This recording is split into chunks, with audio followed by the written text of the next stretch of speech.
ekyo tujja kuwa obuyambi bwe weetaaga okola n'ebisinga kubanga nga tuli wamu tetuyimirizika. Everywhere you go, MTN. Erungamizibwa ekitongole ki Uganda Communications Commission. Mama nyabo, ino internet ewenyuka ng'ekizungirizi. Ate kamera yayo lumamyo. Bannange ebyandaka ku buggo. Buno mugano gwennyini. Funa kabodi supakati ku nsimbi ezisaliddwako ng'otandika kusinza emitwalo 49 zokka. Osasule mpola mpola sinsi 833 buli lunaku. Weewangulire omugano gwa kabodi supa okuva ku MTN weefunire GB 2 eza data wa MTN buli mwezi okumala emyezi 8. Weegambulire kabodi supa kati okuva ku dduuka lya MTN wonna mu ggwanga. Everywhere you go, MTN. Ekolera wansi w'amateeka ga UCC.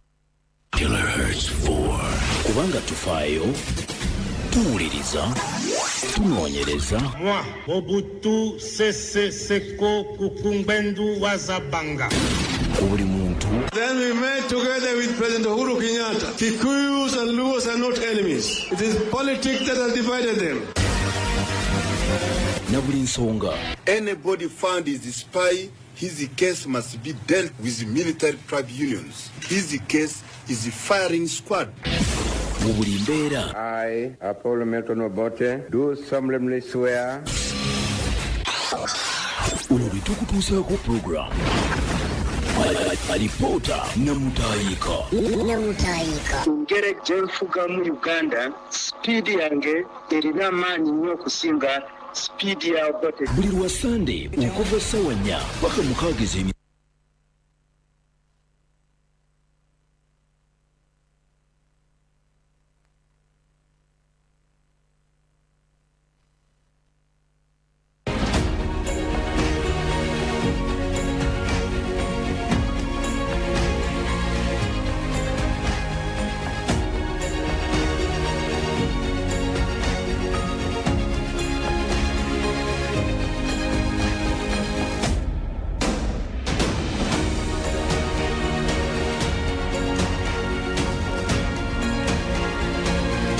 Kopa FM ekula eri omuntu wa bulijjo atuuliriza onawo osinzira akadde kano kennyini tukwaniriza ko nnyo nnyini ddala nze mu kugulu kongono okubuuzaako era kkiriza nkubuuzeeko n'ekiramuso ekisinga byonna nti assalamu alaikum wa rahmatullahi wa barakatuh. Akadde kano atuuliriza tuba tuze ne programu ya Alipoota namutayika lunaku lwa Sunday saawa ziri 4 kuyisa eddakiika ziri 7 tuba tugenda maaso n'okwetegereza ensonga emu bweti gye tuba tunoonyerezaako obulungi ne tugikutuusaako ne tugisoggola okuva ku ntandikwa yaayo paka gye biggweera mu byonna ne tukuleka nga otegedde bulungi. Sabbiiti tuli mu kugiwunzika, bafunye ebirungi sabbiiti eno tubeebalizaako Mukama era tugamba nti kwata emikono gyo giyise mu Facebook gamente alhamdulillah kubanga waliwo Mungu bajjuludde waliwo afunye obuzibu obw'enjawulo wiiki eno naye nga ng'okyali mulamu. Kikulu nnyo ekisinga byonna. Abafunye obuzibu nammwe tubakwasa donda nyini byonna agera buli kimu abagumye ate abamalire. Eggwanga libaddemu ebintu bingi tetugenda kubiddamu oba olyawo tubitegeera nnyo mu programu zaffe ze tukola wano okubira ddala eri mu inside story, bigger story, tulina mpulidde kamenya, tulina Mama Africa ne programu z'endala ne mawulire gaffe mangi obitegeera. Yensonga lwaki nti ku Sunday kuno twasalawo ng'oli ewakaawo tutuule tunyumye emboozi nga tuzzeeko emabega mu myaka giri egiyise, myaka egy'enkaaga, 7, 8, emyaka egy'ekyenda, tukubuulire ebyaliwo mu biseera ebyo. Focus yaffe okusinga wejjanga okubeera mu programu eno ya Alipoota. Atumbudde ng'oli waka weebale nnyo gwe akolanga ne ku Sunday obeera ku mulimu nga bw'osinzira okutuuliriza weebale kuwuliriza nga bw'okola. Abasinzira emitala eri ebweru eggwanga nammwe mwebale nnyo okugoberera. Kakati awatali kumala kadde sabiti ewedde twali Turkmenistan ewasa Pamurati Niyazov. Olwaleero luno tugenda kukolera wakati w'ekibuga Havana. Mu bye tuleese olwaleero mulimu Havana, Cuba. Tulina mu Washington, America. Manya gojja okuwuliramu ng'abakulembeze ba America n'abalala. Mu byonna katutandike bwe tuti nga nkutegeeza nti omwezi guno gwe tumaliriza May, mu ggwanga lya Russia wabaddeyo shock, wabaddeyo ko okwekanga oba oliawo nti wandibanga waliwo enteekateeka eziri mu kukolebwa nga za kutemula pulezidenti w'eggwanga lya Russia Vladimir Putin akulembera ensi eyo. Ono omusajja ke kayinja akasingira okuba kanene mu ngatto za America ne banywanyi. Olowooza nti okumujjawo yandibadde number 1 target y'abazungu okujjawo Vladimir Putin aveewo nti ebirala byonna basobola obitetenkanya singa abeera avuddewo. Amawanga mangi agayina abakulembeze abatwalibwa okubeera mu ttuluba era obwannakyemalira. Ebiseera bingi tosobola gamementula n'ogamalawo singa omutwe omukulu guba gukyaliwo. Mu kaseera kano ensi ya Russia ekigifuula Russia ye Vladimir Putin. Kino kibeerawo nnyo naddala omukulembeze bw'abanga aluddewo nga w'amaanyi nga yeestablishinze nga n'akyemalira. Ebiseera ebisinga bw'otamuggyaawo oyinza obutasaanyaawo ggwanga eryo. Kati okugjawo abakulembeze nga bano ebiseera ebisinga ebadde number 1 target ya America katubajjewo ebirala tunaawoza. Era nga bwe baakikola ku Libya nga tebajjewo Gaddafi, Libya yali tesoboka. Bwe baagijjaawo ye Messi yerimu nakati era tosobola kugibalira ku mawanga kakati g'amaanyi gakanga because takyaliwo. North Korea bw'otajjaawo Kim oba tolina kyokoze. N'amawanga amalala bwe kityo bwe kibadde. Efuuka target nti ono bwe tumugjawo kitegeeza nti tusobola okutereeza ebintu byonna. Kati obulumbaganyo bwakoleddwa ku Russia emabegaawo nga kigema okuba nti wabadde butagetinze olubiri lwa President Putin bwalowoozesezza ensi nti waliwo enteekateeka ez'okumutemula assassination. Bamugjewo oba oliawo banaayiiza Russia nga ye amaze kuvaawo. Ebyo byabaddewo bwe twabirabye ne tulowooza nti America oyinza okuba ekirimu. Of course kizibu nnyo kyakulowooza nti tekirimu. Ekyokubiri Ukraine ng'eggwanga ne bavaayo ne bakiwaka ne bagamba nti we are not aware, tetukimanyiiko. Yo Russia ekimanyi nti bw'wabaawo ekintu ekyandiyagadde okukolebwa amawanga ago ekisinga ddala okuba ekinene mu kaseera kano kujjawo Putin bakimanyi. Ndowooza protection ennene gy'alina tesibye tugenda okuddamu naye enteekateeka ez'okumugjawo weeziri ezimu ku zo tezisobola na kuzimanya kati. Mu nteekateeka y'ekikesi waliwo kye bayita covert operations. Ze operations ezibeerawo oba ebintu ebibeerawo nga no one is aware okujjako abakirimu. Not until operation ezo bwe zibeera declassified. Okitegeera ne tujja ne tubitegeera nga bwe mwalabye ebiwandiiko ebyagenze maaso n'okuva munda mu ggwanga lya America jjojuzi ku kitebe eky'ebyokwerinda Pentagon ne tujja ne tutegeera nti kino na kino kibadde kitambula bwe kiti. Of course after some good years emyaka egiwerako nga gimaze okuyitawo ne batugamba nti mubadde mukimanyi nti eggwanga bwe riti ne bwe riti lyali likola bwe riti. Ebyo bivaayo ebiwandiiko bisomolwa naye emyaka giba gimaze kuyitawo. Kati enkwe z'okutta Putin bwe ziba weeziri ziritegeerekeka luvannyuma mu details era bwe tulibaawo mbungu ng'asiimye tuli kubuulira nti baali bakola bati ne bwe bati ne bwe bati bwe balikuliriza. Kaakati nabwe kitogenda kukkiriza tusale tugende Havana. Tugenda kutunuulira America yennyini ng'eggwanga. Enkwe ze bakola okutta yali president wa Cuba mu biseera ebyo okuva mu myaka egy'enkaaga tuyingira 7, 8 emyaka egy'ekyenda nga bamupangira kufa. ekyokuba eggwanga lye nga tebakirowoozaako nnyo naye nga bagamba nti ono waavaawo abacuba tubasobola. Of course yali waabwe atya nti bamuyamba okujja ajjawo obukulembeze bwa Nakyemalira Fulgencio Batista yali akulembera. Yali omu ku bacuba ne Kizairis abantu abadduka mu ggwanga lya Cuba mu biseera ebyo nga efugibwa Batista. Badduka okugenda mu America emuwa support okomawo ewaka ajjiwa obukulembeze era n'akikola bulungi nnyo.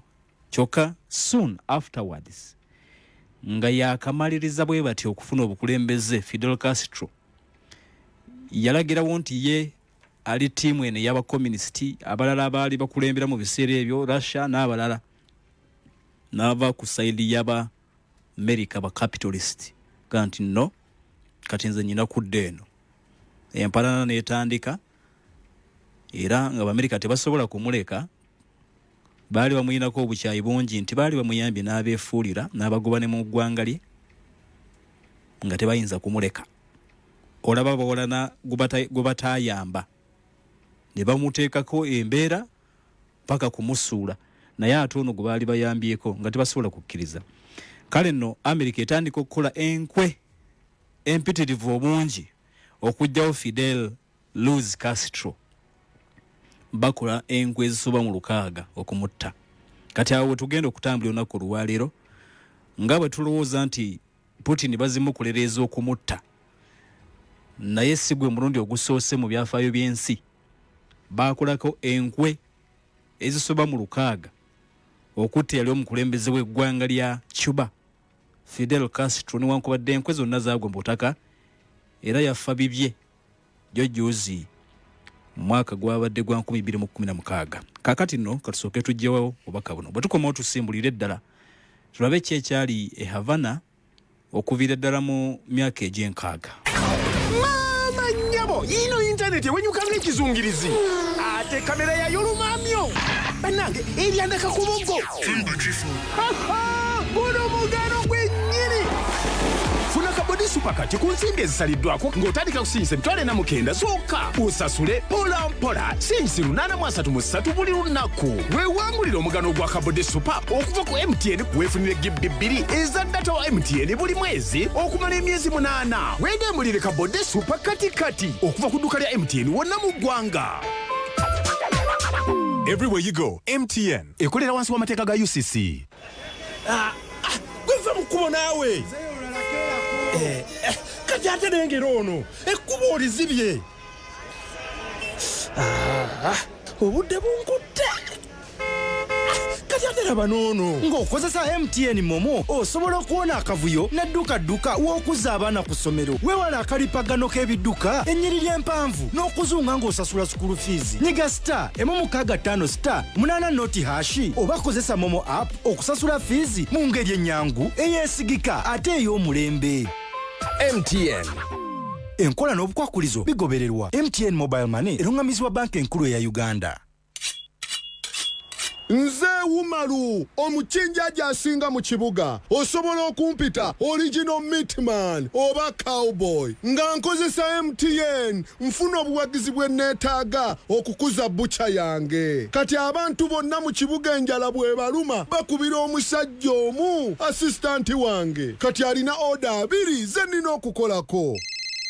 Ziri 21. Okukakaluka n'okulungi kwetaagako omuntu akuyambako n'olwekyo tujja kuteerawo embeera esaanidde osobole okukola ekisinga nga tuli wamu teri kitulema. MTN erungamizibwa ekitongole ki Uganda Communications Commission. Kilohertz 4 kubanga tufaayo tuwuliriza tunoonyereza. Moi Mobutu Sese Seko Kukumbwendu Wazabanga. Then we met together with President Uhuru Kenyatta. Kikuyus and Luos are not enemies. It is politics that has divided them. Anybody found is a spy, his case must be dealt with military tribunals. His case is a firing squad. I, Apollo Milton Obote, do solemnly swear.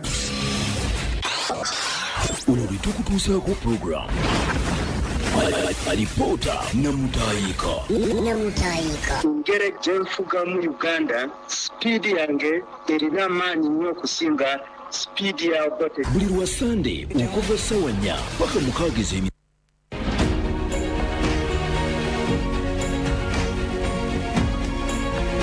Buli lwa Sunday okuva ku ssaawa 4 paka ssaawa ziba 6 bwe bali nnyo okutuliza tugenda kusimbula naye waliwo ekirango wano kyakubika nsooke nkibawe oluvannyuma tweyongereyo nga tusimbula.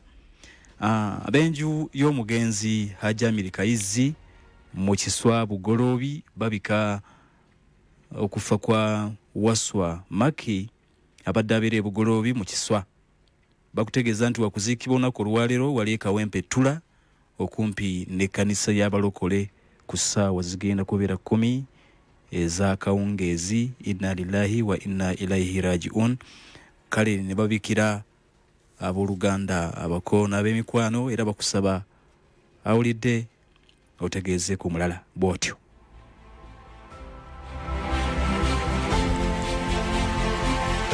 Kakati tugenze munda mu ggwanga lya Cuba nga bwe magambye Cuba, Havana, America, Washington, New York we tugenda okutambulira. Ebisinga ku byengenda okubuulira bye bizze ne bivaayo emyaka mingi nga gimaze okuyitawo. Nga bwe magambye nti bine oluusi bivaayo myaka mingi nga gimaze okuyitawo naye Fidel Castro asimatuka okuttibwa America enfunda ezisoba mu 6 era mu declassified documents Abamerika abo boolaba bantu bazibu nnyo mu operations zonna zibakola entuufu n'enkyamu oba katugambe nti eziri clean n'eziri date bakeeping records because beetwala nti ba super power ate era bazikeep oba bazitereka for future use nti tulizikozesa oba tulirabanga kiri bwe kyakolebwa buli kimu bakirina n'ebyo ebiri classified ennyo ebyama baba babirina ne bwe babeera nga mission gye baliko eri very date bagitereka kati ng'eno batereka buli kimu bakirina. Ekyokulabirako bwe baali basitudde ennyonyi ya Enola Gay nga batutte bomu ya Little Boy ne Fatiman, Abamerika abo baatwala n'ennyonyi ezaali zigenda okukuba ebifaananyi mu 1945 olwo bagenda okukuba Hiroshima ne Nagasaki. Ennyonyi ziri ennwanyi ezaali zisitudde bomu Abamerika baaziwerekezaako ennyonyi endala ezaali zigenda okufiriminga okukuba ebifaananyi okukwata ku butambi buli kimu kye baali bagenda okukola. Teebereza ku ground e Nagasaki ne Hiroshima ng'abantu bafa, nyukiriya abamalawo, bayaayaana, nyukiriya abookya, ekibuga Hiroshima Nagasaki bisaanuuka. Abamerika nga bali waggulu mu nnyonyi bafiriminga, balaba, bakwata ku butambi ebyali bigenda mu maaso. Era Abamerika bokka be basobola okukwata ebyaliwo kubanga abaali wansi abakubwako nukiriya baali tebalina kye basobola kukola.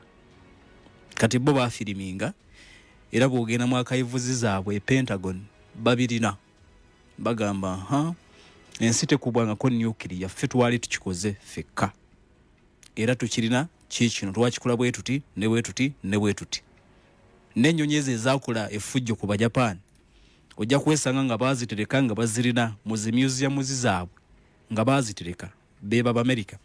Kati nga tuzze ku kino gye tuliko, records z'Amerika ziraga nti president wa America gwe bayita Dwight Eisenhower yakola enkwe 38 assassination attempt ng'agezaako okutta president wa Cuba. America wansi wa Dwight Eisenhower bakola enkwe 38 nga baagala okumutta. N'alemererwa oyo Dwight Eisenhower yalemererwa. Bwe kyagaana Abamerika wansi wa president yaddako oluvannyuma lwa Eisenhower ye Kennedy, John F. Kennedy, yakaseera ke yakulemberera America yakola enkwe 42. Enkwe ezo zonna nga zigendereddwamu kutta eyali president wa Cuba Castro. 42 n'alemererwa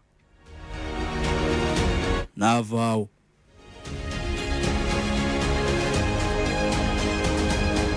Bwe babeera ne missions zaabwe, bwe tunaaba mu programu eno tujja kutegeera nnyo Russia omukadde ne Russia America ne America omukadde nti bayinza okubeera ne mission n'esukka omukulembeze, ono najja n'emulema, omulala najja n'agimaliriza.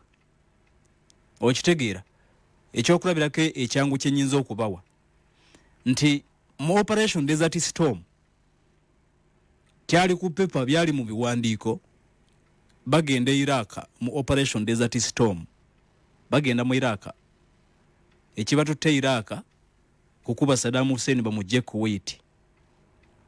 Naye ku pepa baali bakirina nti Saddam Hussein ono si wakuba bukubi just kumujja mu Kuwait gye yali awambye emyezi 3 nga Kuwait lifuuse essaza lya Iraq.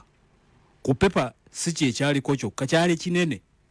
Naga katusooke tumukube tumujje mu Iraq, mu Kuwait tumuzze waka. Oluvannyuma tumutimpule n'obukulembeze tubumujjemu. Kati nkulaga nti missions zaabwe zisobola okusukka omukulembeze omu n'esanga omulala, naye nga ekyali ku pepa nga balina ogimaliriza. Yali Bill Clinton mu biseera ebyo yaliko nga akulembera, yali yakajja bwe mbasirabidde. Yali yakajja. Bush yali avaako ne bajja ne bakuba Saddam. Naye kyasigala ku pepa nti tujja kumukuba n'obukulembeze tubumujjeko, kati katusooke tumugobebwa mu Iraq, mu Kuwait, oluvannyuma tumukube nga kiri ku pepa. Bakiteekateeka nti kiribaawo. Naye weewuunya nti Bill Clinton atuuka okuva ku bukulembeze jjo juuzi mu 2001 nga Saddam tebannamukuba. Naye olw'okuba kyali ku pepa, president yaddako ye yagenda n'akimaliriza. President George Walker Bush Junior najja n'amaliriza mission yatandikibwako emabega eri mu myaka gya kitaawe nga akyakulembera Bush Senior.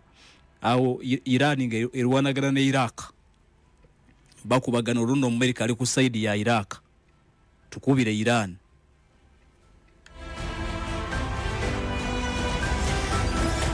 Badde mbalaga nti missions zaabwe omuntu asobola okugikwatamu omukulembeze omu neetaggwa, omukulembeze wa America omulala ajja n'agimaliriza. Kyekiri kye tubaddeko ekya Dwight Eisenhower yatandikirwako yennyini okola enkwe. Ganti ono omusajja tumunyambye tumulese mu buyinza,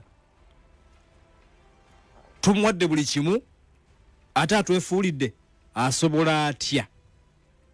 Castro yeeyita ki? N'apanga enkwe 38 bamusaanyewo, assassination attempt ekigaana. Eyamudya mu bigere najja John F. Kennedy, ye n'akola enkwe 42 kutta Castro bigaana. President Johnson ajja akwatamu, ye aluka enkwe kula amalungi 72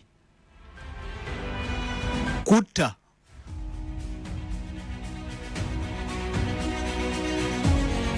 Kati fabave ne waffe omuntu ayinza okwebuuza nti omusajja yali muukyoyo, yali ayina biki ebyali bimukuuma? America n'ekulemerera okutta mu nkwe ezo zonna 6. Kati President Nixon ono ye yasinga, si ye yasinga, ye Nixon wajja akola enkwe 184 kwagala kutta Castro bigaana. President Jimmy Carter akwatamu okulembera America, naye atandikira banno baali bakomye kubanga mission yali ekyagenda maaso, twagala kujjawo Castro. Akola enkwe 64 naye alemererwa, ebisanje bye biggwako avaawo. Kati baleeta Ronald Reagan America tebapowa sajja baagala kulita Reagan yasinga okukola enkwe ennyingi 197 zonna nga zigendereddwamu okutta Fidel Castro. Bigaana Bush senior ajja akwatamu naye atandikira baline bwe baali bakomye akola enkwe zali 16 batte Fidel Castro naye bigaana. B'Amerika tebaawumula 9 baleeta Clinton nga president. Bwe baamuleeta akwatamu abuuza banne nti kiki tulina ku mmeeza, tulina mission y'okutta Castro. Atandikirawo akola enkwe 21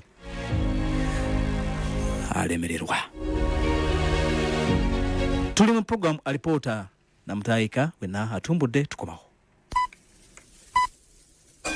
Essaawa zigenda kuwera n'ekitundu ez'okumakya. Time check ekuleeteddwa MTN. Tandika na kufuna simu card okoleze ne Manda Mobile. Okozesa omukutu guno downloadinga Manda app ofune data ne voice bundle ku bei layisi. Koleza ne Manda Mobile.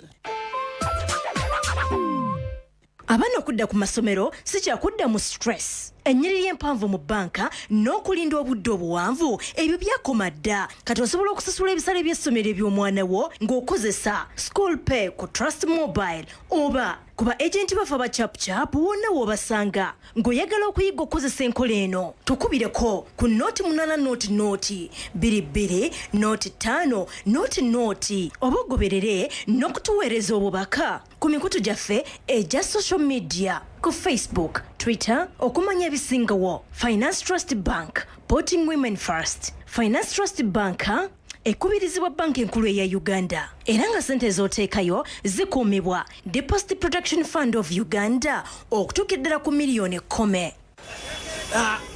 Gwe mukubo naawe. Kati ate nengero ono ekkubo olizibye. Obudde bunkutte. Kati ate laba noono ng'okozesa MTN Momo osobola okuwona akavuyo n'edduka w'okuza abaana ku ssomero. Weewala akalipagano k'ebidduka ennyiriri empanvu n'okuzunga ng'osasula school fees. Nyiga *155*8 noti hashi oba kozesa Momo app okusasula fees mu ngeri ennyangu eyeesigika ate ey'omulembe. MTN. Enkola n'obukwakulizo bigobererwa. MTN Mobile Money erungamizibwa banki enkulu eya Uganda. Bassebo ne bannyabo katubanjulire Shako Organics Wellness Center abakolera eddagala ettiraba ku ndwadde z'amannyo yadde ebifuba basangibwa Mengo Hill Road okuliraana Usapi Tax Park. Bw'alumwa amannyo gaakuba oba akamwa kawunya bakuleetedde Rena Herbal Mouthwash. Nawe abadde azinda ekifuba n'essenyiga n'okuziyira bakuleetedde Shaka Organic Cold and Flu Syrup. National Drug Authority yali kakasa. Bisange mu pharmacy ne supermarket zonna. Omusuubuzi genda mu Camcare Pharmacy ku Wilson Street ne Damu Traders mu Kikuubo. Essimu noti 7 noti 6 34 7 obulumi bwe butakendeera genda olaba omusawo. Kino bonna abaagala ebirungo ebibayambako okukola ng'eddagala bakikakasa nti Balikis Spices fe bali ku ntikko omukutabula ebirungo ebiwoomesa enva, emigaati, kaawa w'okucaayi ate nga ddagala lyennyini erigoba endwadde mu mubiri omuli piraawo masala, tea masala, jinga, mixed spices, muchoose mix n'ebirala bingi. Kati gwe atannabikozesaako osubwa era okyatawanyizibwa n'ebizibu ng'okulya ebitawooma, endwadde z'amannyo kw'ossa n'okulemesa omubiri okufuna ekiriisa ekimala. Balikis Spices tusuubuza awamu n'okutunda akamu akamu. Aba hotel mbazigiridde bw'omuba nga mwagala okuuma bakasitoma abamu ate nammwe abali ewaka keekano akanzaali akagenda obbakumira amaka nga muli talatibu saana. Balikis Spices basange ku offices zaabwe enkulu ebweyogerere Kirinnya okumpi n'omulongooti oba mu Kasubi ne mu supermarket zonna mu ggwanga. Okumanya ebisingawo bakubire ku 0756 803 39 ne ku 0786 227 2 Balikis Spices. Akawowo. Star Times ekuleetedde ekisinga ku miwendo egya wansi. Kati weefunire Star Times antenna decoder ku $3,135 zokka. nga ku ssente ezo kujjirako decoder, remote, adapter, AV cable kusa n'omwezi gumu ogwa subscription. Bwe bakusaba ezisukkamu ezo baloope ng'okuba ku 0317 117 700 oba ku 0200 117 700. It's family time with the Star Times. Mama nyabo kino tekibangawo omukisa guguno nate eri buli muvuzi wa mmotoka. Safe Border ekuleetedde enkola ya Safe Car ogaziye enfunayo weeyonge ku Safe Car osobole okufuna bakasitoma mu bungi nga ne ssente zo ozifunirawo wonna w'ozaagalidde ng'ate osasula commission mutono ddala bw'ogattako ebisale ebyeramula obeera mugumu nti ogenda kuvuga bakasitoma abasasulira ekyo kyennyini ekibalagiddwa. Tosobe omukisa guno weeyonge ku mugendo gw'abafunyi leero ng'ogenda ku akademi ya Safe Border ekyebando okwewandiisa weetaagibwa kuba na driving permit endagamuntu wamu n'emmotoka eri ku mutindo ogusaanidde ng'erina ne insurance etuukiridde. Okumanya ebisingawo weereza obubaka bwa WhatsApp oba okube ku 0200 502050. Safe Border ffe tulina ekisinga. Wandyagadde okusoma obusawo obw'okujjanjaba abantu. Essomero ettuufu ye Buddu School of Nursing and Health Sciences. Ffe ku Buddu School of Nursing and Health Sciences tutegeeza abayizi mwenna abaamala siniya ey'okuna n'ey'omukaaga mujje mwewandiise mu ssomo lya certificate in nursing and midwifery. Laboratory zaffe ziri ku mutindo nga ne library yaffe esobozesa omuyizi okusoma obulungi. Tulina amalwaliro ag'enjawulo omuyizi waffe w'asobola okwegerezaamu. Twawandiisibwa Ministry y'ebyenjigiriza. Tusangibwa Kalagala Mukungwe Masaka City. Okumanya ebisingawo okuba ku 0709 oba 0779 birangiddwa Buddu School of Nursing and Health Sciences. Kulwa lususu oluganvu n'omubiri omuweweevu kw'ossa n'akawoowo kozesa ebizigo bya Wonders buli lunaku. Bino bikoleddwa okukuuma olususu n'omubiri. Okuva leero gula Wonders Petroleum Jelly, kino nno nga kyamakaago okufuna olususu olugonvu oluweweevu olunaku lwonna. Weesiige Wonders Herbal Jelly akuuma olususu lwo nga terukyuse. Wonders Baby Jelly ng'ajja kukuuma ensusu z'abato nga nnamu bulungi era nga zirabika bulungi. Naaba ne Wonders Shower Gel weeyagale n'obweweevu olususu lwo. Gula ebizigo bya Wonders okuva mu maduuka gonna ko ne supermarkets ezikulinaanye oba kuba ku simu noti 393 33 35 55. Wonders Petroleum Jelly weeyagalire mu mbeera ennungi obudde bwonna. Owayigwe esimu yange ojje kuyaki ku kyaja. Battery badde jjudde naawe eri ku 100%. Girekeeko njagala ku 200%. Eno offer ya Manda Mobile empya nkabwe boy. Leero internet yonna ngenda kuginyumirwa sivaako.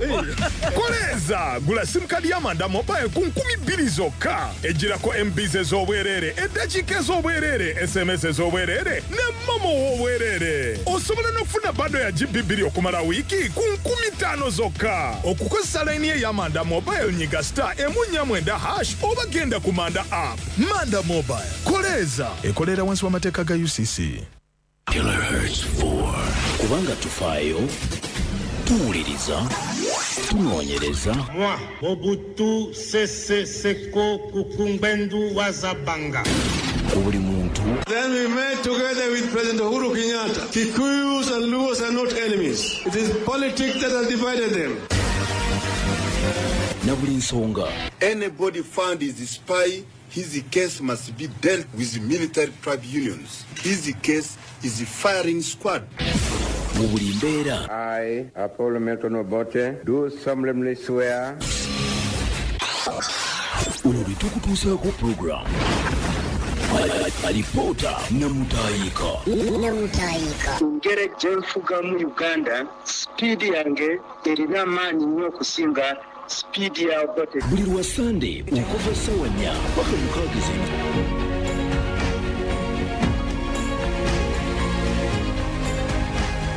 Tuli ku Paala FM ekkula eri omuntu wa bulijjo 107 akatonyeze 9. Yenza omukugulu kongono okutusaako byonna byoli mukuulira akadde kano kennyini. Cuba owulidde bwe tubadde tetunnagenda mu kuumulamu abakulembeze ba America bapanga Enkwe zisoba mu 6. Kennedy, Eisenhower, Jimmy Carter, Richard Nixon, Bush senior, Clinton bonna balemererwa.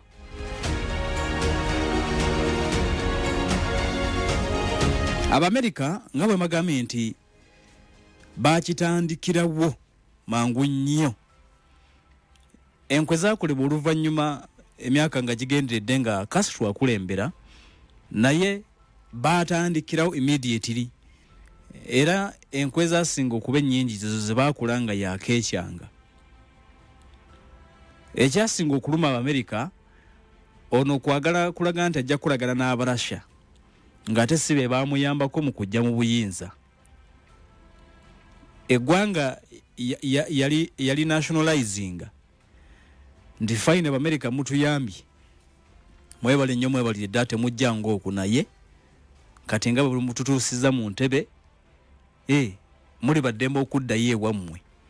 Ensonga zaffe nga Abacuba tujja kuzeekolerako, ebyaffe mu biveemu. Kyekyo ekisinga okuluma abasajja abo Abamerika. Era olaba nti ne mu ggwanga lya Iran banansi bwe baakula enkyukakyuka ez'omuggondo ne bajjawo obukulembeze obwasha obwali bukkiririza nnyo mu Amerika, ne baleeta obwabwe awo empalana neekula.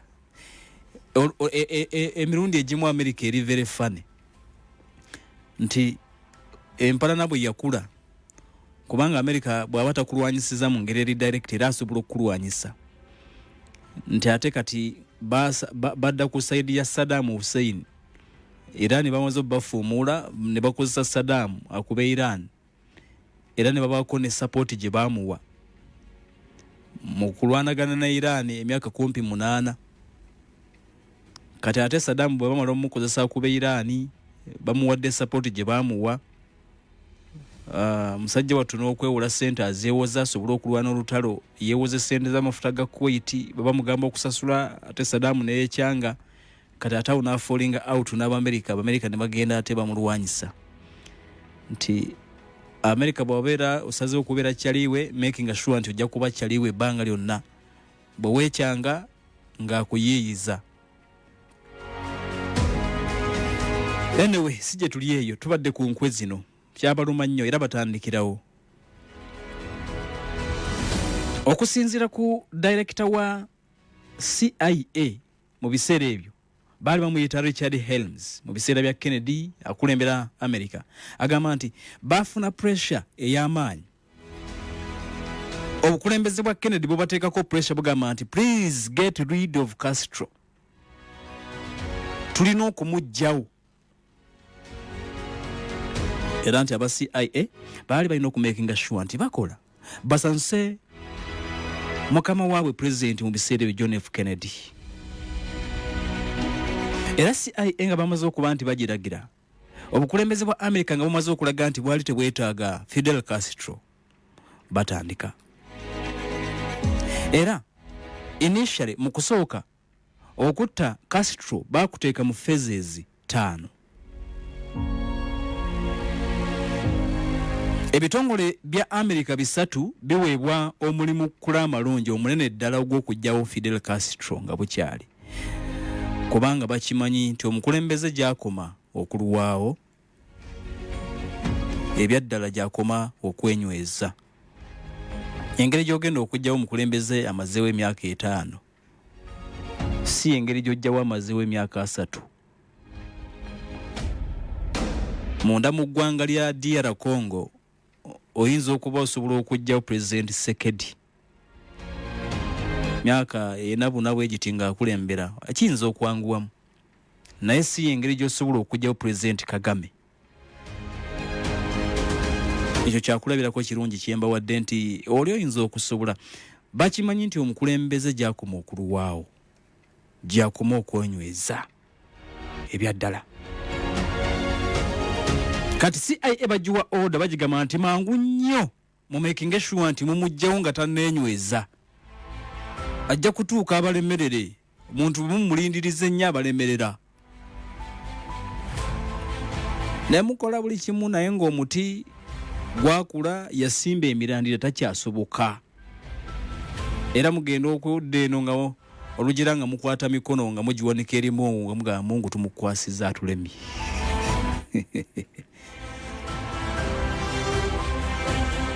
Nga mukwata gundi mikono nga mugiwanika eri Mungu, nga muwanika mikono nga mugamba nti Mungu ekitonde kino gwe wakituwa tukikwasiza ffe tulemereddwa. Kasita mumulindiikiriza. Kati obukulembeze bwa Amerika bamanya nti ono Castro tulina mutandika nga bukyali newankubadde era balemererwa. Kakati bakwata ebitongole bisatu eby'amaanyi. Ekitongole kisooka CIA be bakwasibwa omulimu omukulu. CIA yali wansi wa director bali wa military Richard Helms. Babakwasa omulimu omunene ddala. Ekitongole kya Department of Defense America. Ekyo nakyo kinene ekyenkaniddeawo n'ekitongole kiyitibwa State Department. Nabaga nti mmwe mukole ekisoboka mulabe nga afa. America tegenda kulumba ggwanga lya Cuba kubanga tetulina nsonga gye tugenda kubuulira nsi lwaki tubalumba.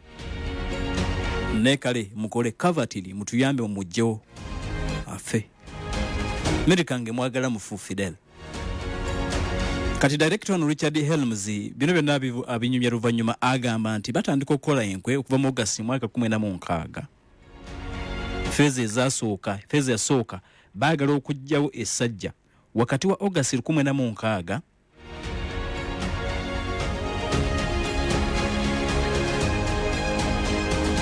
mpaka mu April wa 2016 mugumu ye fezi yasooka ne balemererwa. Ne baddamu ne bakola fezi y'okubiri okuva mu April 2016 mugumu paka omwaka ogwo gwa 2016 mugumu we gwaggwerako nga tebatudde. CIA, Department of Defense ne State Department awonna nga tebatudde bo ekibali mu bwongo twagala kutta Castro. Feze ey'okubiri era baakoleramu bingi kigaana.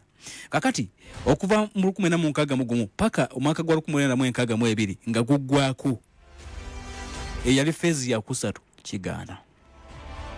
Okuva mu mwaka 2062 nga guggwako paka omwaka 2063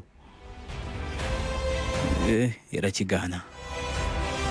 Enteekateeka zonna atuliriza ataddeko Pal FM zaali za kulaba nga batta musajja.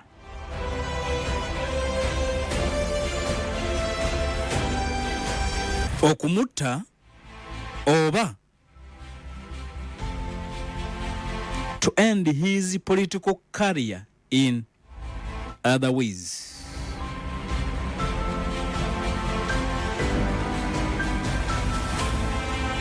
Kati mu bingi bye bagenda maaso n'okuba nti bakola of course ogenda kubitegeera. B'Amerika batuula basala entoto. Musajja bamutya kubanga ndowooza baali bamutegeera bulungi nnyo. Bayiiya buli kika kya katwa bamutte. B'Amerika baagala okutta waakiri kaaliya ye y'ebyobufuzi okufa okunaaba kuganye. Bayiiya okumuttira mu mazzi. Bayimukolera engoye nga baagala azambale waakiri akwatibwe kansa. Bakola eddagala erigenda okukunkumula ekirevu kye kinene kye yali ayina. B'Amerika batuuka n'okumuweeseza engatto ng'erimu ekirwadde waakiri ekinaafuutuka wansi mu bigere kimugaayegaaye kimukutulekutule. B'Amerika ono yali musajja yagala ennyo abakyala nga tasuliraawo. Yali musajja atasulirawo Castro nga waabakyala ekyenkaniddeawo Fidel. America balaba chance nti awo nabo baali basobola okumuyitawo.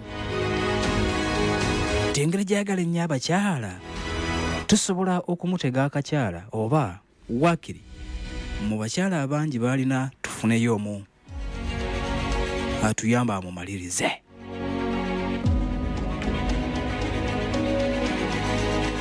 Yali musajja yagala ennyo okuwuga. Castro B'Amerika batuuka n'okwagala okuweesa diving suit engwezo mubawugira era bagiteekamu ebirwadde bagimuwe.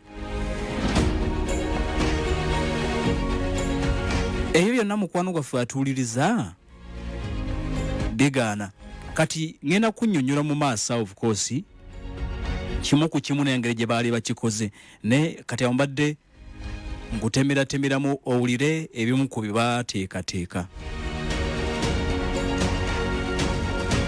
Enkwezo nga bwe tugenda okuzitegeera zonna Abamerika batuuka n'okukola kubanga ekyokola assassination byonna nga bamaze okuba nti babigezaako naye ate balowooza nnyo n'ekyokumuvumbiikiriza. Tugende kasajja keekyanze ffe tumuyambye azze mu buyinza atinkiza n'Abarasha tumumanyi wa mutawaana bwe tumuleka Castro n'akolagana n'eggwanga Russia tuli mu buzibu bw'amaanyi.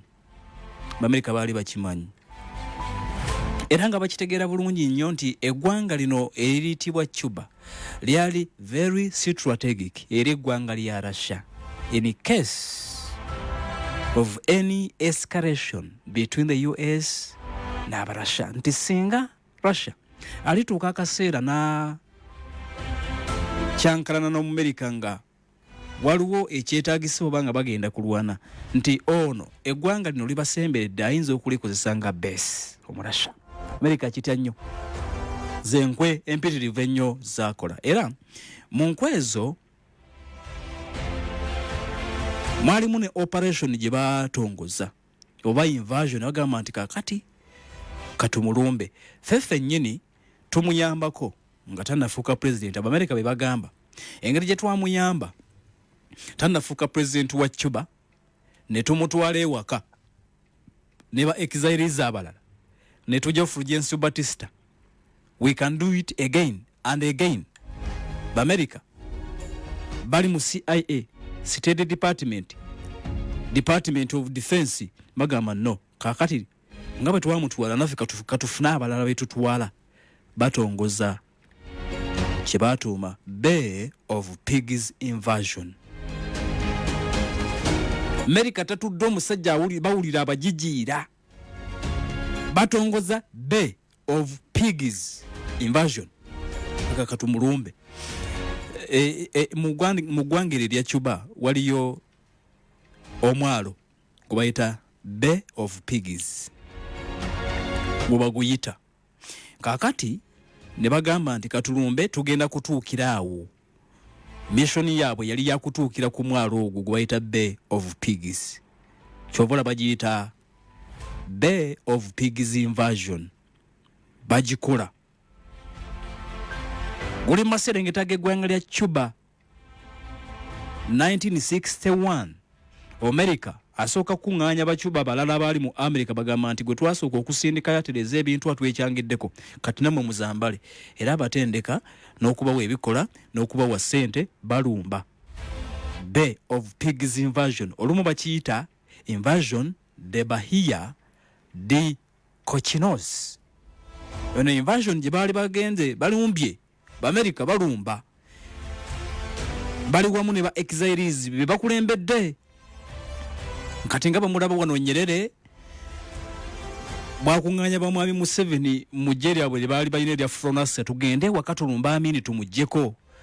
Kino kifaananako na kino nti waliwo eggwanga eddala eryekwese mu ba exiles wane waffe Tanzania wansi wa mwami Nyerere yeekweka mu mwami Museveni ne banne baobote mu Fronase bajje balwanyisa Idi Amin.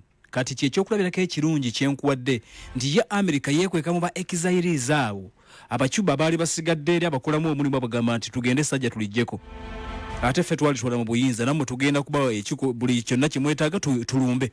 Kati ye invasion eyo gye bayita invasion de Bahia de Cachinos olumu bagiyita invasion de Puraya Giron olumu ne bagiyita Batara de Puraya Giron.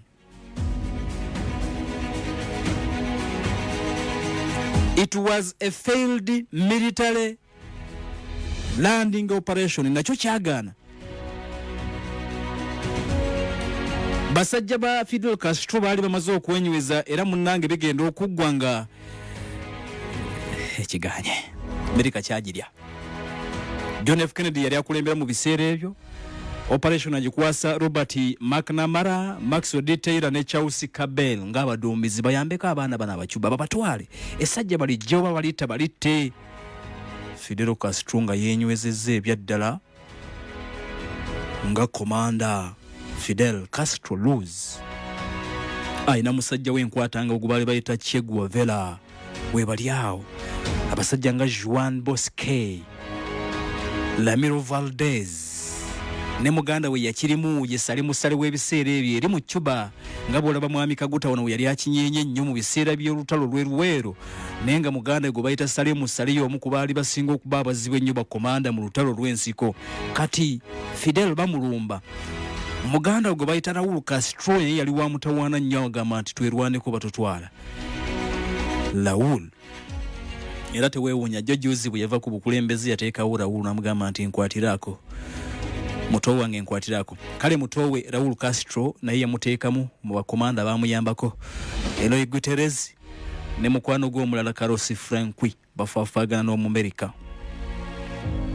Omerika ayungula ekibinja ekitibwa Brigade 2506 majago mu bbanga agaleeta. Engeri eggwanga lino gye lirina amajago gye basalagana ku mazzi n'eggwanga eriwo byonna Amerika aleeta. Byonna bireeta. Ground forces kumu bitano. Amerika ayungula ennyonyi zino ze bayita zi B-26 zi bombers, aleeta zi C-46, C-54 transport planes, aleeta zi tanka zino ze bayita M41. Byonna mu Cuba yasanga yenywezezza baakubaganira ku Bay of Pigs era bigenda okuggwanga. Fidel Castro abawangudde. Fidel Castro yabawangula olukwo lw'okumutta n'okumutwalako obuyinza lusooka lugwa obutakaawo. Kati ebyava mu Bay of Pigs invasion Omumerika byamukanga nnyo. Yalaba nga kijja kuba kizibu eggwanga eryo litwala by force. Era kijja kuba kizibu okutta Fidel Castro. Kati ng'oggyeko invasion eyo waliwo operation enagye baatongoza ngenda gikubulya mu maaso. Essira ne balissa nnyo mu kulaba nti musajja mukulu Fidel Castro bagenda maaso n'okuba nti batamutte ate nga tebamusse nti engeri ya kumulumba mu ngeri eri direct bakikole mu ngeri ey'ekyama bamutte ensi emuwone kubanga yali abafuukidde akayinja mu ngatto. Tuli mu ALIPOOTA.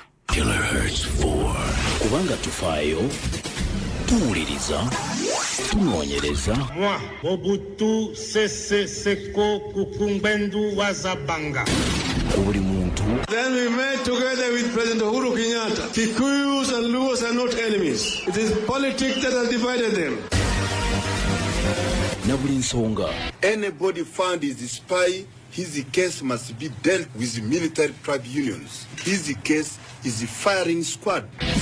Buli mbeera. I, Apollo Milton Obote, do solemnly swear. Uno litukutuusaako program. ALIPOOTA namutayika. Oyagala simu mpya nate okyalina akasente k'olinda? Lwaki olinda ng'osobola okugifuna n'osasula mpolampola? Oteekayo akasente katono nnyo n'osobola okwefunira essimu y'ekirooto kyo eyaseriza okuva ku maduuka ga MTN gonna gakuli okumpi n'amasitowa g'abanywanyi baffe Emukopa, Delight ogyefunire kati. Weefunire Samsung Galaxy S03 Core Blue oba Nokia C21 Infinix Hot 30 series oba Tecno Camon 20 nga zino zijjirako GB 32 eza data okumala emyezi 3 ate ng'osobola okusasula sente ezisigaddeyo mu mwaka mulamba mu bitundutundu buli mwezi. Kyalirako MTN Service Centers nezikuli okumpi wamu ne banywanyi baabwe ku maduuka gaabwe. Weefunire essimu y'ekirooto ky'olunaku olwaleero. MTN nga tuli wamu tetuyimirizika. Mama nyabo yino internet ewenyuka ng'ekizungirizi ate kamera yayo lumamyo bannange eryandaka ku buggo buno mugano gwennyini. Funa kabodi pakati ku nsimbi ezisaliddwako ng'otandika kusinza emitwalo 49 zokka. Osasule mpola mpola sinsi 833 buli lunaku. Weewangulire omugano gwa kabodi super okuva ku MTN weefunire GB 2 eza data wa MTN buli mwezi okumala emyezi 8. Weegemulire kabodi super kati okuva ku dduuka lya MTN wonna mu ggwanga. Everywhere you go, MTN. Ekolera wansi w'amateeka ga UCC. Oyagala simu mpya nate okyalina akasente k'olinda? Lwaki olinda ng'osobola okugifuna n'osasula mpolampola? Oteekayo akasente katono nnyo n'osobola okwefunira essimu y'ekirooto kyo eyaseriza okuva ku maduuka ga MTN gonna gakuli okumpi n'amasitowa g'abanywanyi baffe Emukopa, Delight ogyefunire kati. Weefunire Samsung Galaxy S03 Core Blue oba Nokia C21 Infinix Hot 30 series oba Tecno Camon 20 nga zino zijjirako GB 32 eza data okumala emyezi 3 ate ng'osobola okusasula sente ezisigaddeyo mu mwaka mulamba mu bitundutundu buli mwezi. Kyalirako MTN Service Centers nezikuli okumpi wamu ne banywanyi baabwe ku maduuka gaabwe. Weefunire essimu y'ekirooto ky'olunaku olwaleero. MTN nga tuli wamu tetuyimirizika.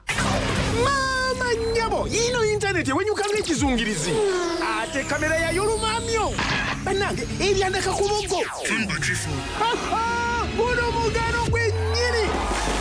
Funa kabodi pakati ku nsimbi ezisaliddwako ng'otandika kusinza emitwalo 49 zokka. Osasule mpola mpola sinsi 833 buli lunaku. Weewangulire omugano gwa kabodi super okuva ku MTN weefunire GB 2 eza data wa MTN buli mwezi okumala emyezi 8. Weegemulire kabodi super kati okuva ku dduuka lya MTN wonna mu ggwanga. Everywhere you go, MTN. Ekolera wansi w'amateeka ga UCC. Bannayuganda bakakaalukanye basindiikirizibwa obwagazi okutuukiriza ebirooto byabwe. Ku MTN tusikirizibwa olw'obuyiiya kusa n'okukkiriza nti okukakaalukana okulungi kwetaaga kaakuyambako. N'olwekyo tujja kuwa obuyambi bwe weetaaga okola n'ebisinga kubanga nga tuli wamu tetuyimirizika. Everywhere you go, MTN. Elungamizibwa ekitongole Uganda Communications Commission.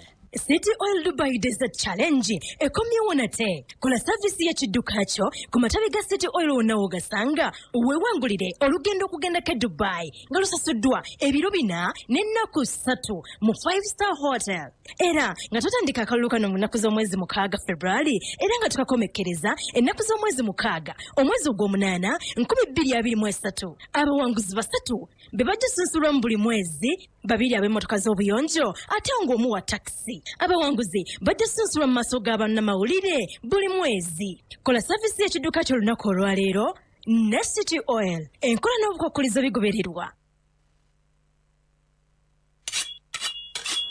Nze Wumalu omukinjaja asinga mu kibuga. Osobola okumpita original meatman oba cowboy nga nkozesa MTN nfuna obuwagizi bwe neetaaga okukuza bucha yange. Kati abantu bonna mu kibuga enjala bwe baluma bakubira omusajja omu assistant wange. Kati alina order 2 ze nnina okukolako. Ziri 21. Okukakalukana okulungi kwetaagako omuntu akuyambako. N'olwekyo tujja kuteerawo embeera esaanidde osobole okukola ekisinga nga tuli wamu teri kitulema. MTN elungamizibwa ekitongole ki Uganda Communications Commission. Amawulire agakagwawo. Mu mawulire gaffe leero MTN erongoseza mu daily voice bundle zaayo. Kati osobola okukuba ku mikutu gyonna ku muwendo gwe gumu. Kati osobola okwogera ne Goleti Kasobe, Amos Embalala, Obi Eggulu ne Isime Jinja ku bando y'emu. Ababaddewo bagamba nti kino tebakirabangako. Nyigabonyeze *1 oba kozesa My MTN app okuteekako MTN Daily Voice Bundles. Sigala ku mukutu osobola okufuna amawulire amanyuvu okuva mu MTN kubanga nga tuli wamu tewali kitulema. MTN. Enkola n'obukwakkulizo bigobererwa. MTN erungamizibwa Uganda Communications Commission. Amawulire agakagwawo. Mu mawulire gaffe leero MTN erongoseza mu daily voice bundle zaayo. Kati osobola okukuba ku mikutu gyonna ku muwendo gwe gumu. Kati osobola okwogera ne Goleti Kasobe, Amos Embalala, Obi Eggulu ne Isime Jinja ku bando y'emu. Ababaddewo bagamba nti kino tebakirabangako. Nyigabonyeze star emu star 2 hashe oba kozesa My MTN app okuteekako MTN Daily Voice Bundles. Sigala ku mukutu osobola okufuna amawulire amanyuvu okuva mu MTN kubanga nga tuli wamu tewali kitulema. MTN. Enkola n'obukwakulizo bigobererwa. MTN erungamizibwa Uganda Communications Commission.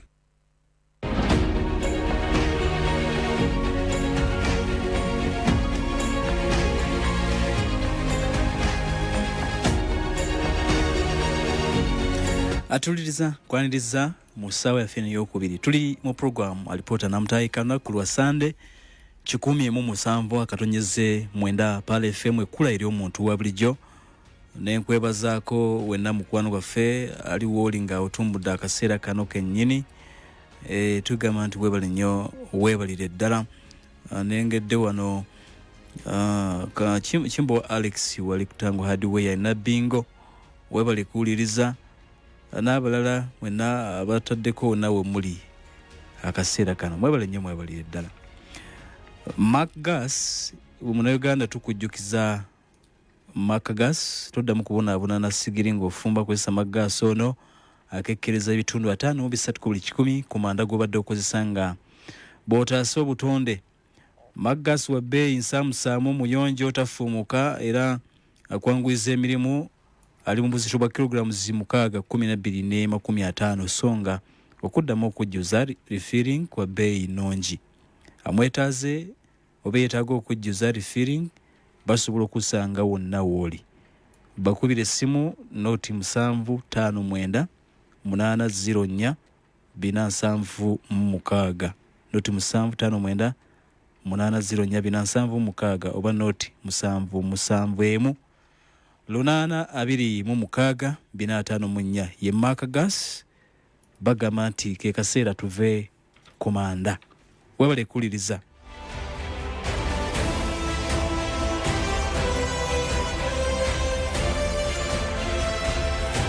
Nzo mukugulu kunguno tuli mu ggwanga eritibwa Cuba Havana ky'ekibuga ekikulu mu myaka giri enkwe ezisoba mu 6 zibayiyiza omukulu America ng'awulira tasobola kubeerawo nga ne Castro wali. Ekimu ku bireetedde ensi eno obuzibu entalo ze mulaba n'ebintu events ezibadde mu nsi bantu bamu oba mawanga gamu kugaana kugumiikiriza mawanga ganna bannaabwe. Eggwanga erimu ne libeerawo nga lirumwa nti Castro akulembera atya Cuba kati tulina okukyankalanyaawo. Zelensky akulembera atya Ukraine. Lwaki Zelensky akulagana America? Ekyo ne kiruma Abarasha ne bakwata emmundu. Omuntu n'abeerawo n'alumwa n'agamba nti Iran lwaki abakazi tebabakkiriza kulonda, lwaki abakazi bambala abaya? Ne kiruma mu America n'ateekamu n'abantu bekarakasi temukkiriza temwambala abaya temu okitegeera. Bonga bawulira tebasobola kigumiikiriza naye nga bannansi tebakirinaako buzibu. Embeera eyo yereetawo ebiseera ebisinga ebizibu ogenda okulaba nga abantu bakutte emmundu kulumba bannaabwe. So nga singa buli omu abeerawo n'amanya nti Libya bwe babeera nga basiraamu beeyisa bwe batyo babeere ab'egindi bwe babeera bo bwe batyo bwe bali babeere no problem.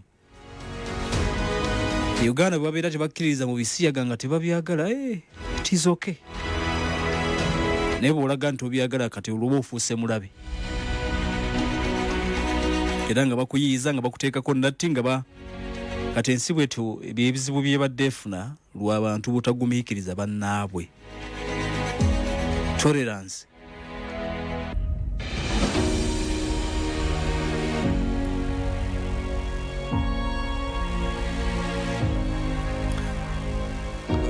Mbategezezza nti enkwe zaali ziwerako era ngenda kuzinnyonnyola mu ebyo bye mbabuulidde.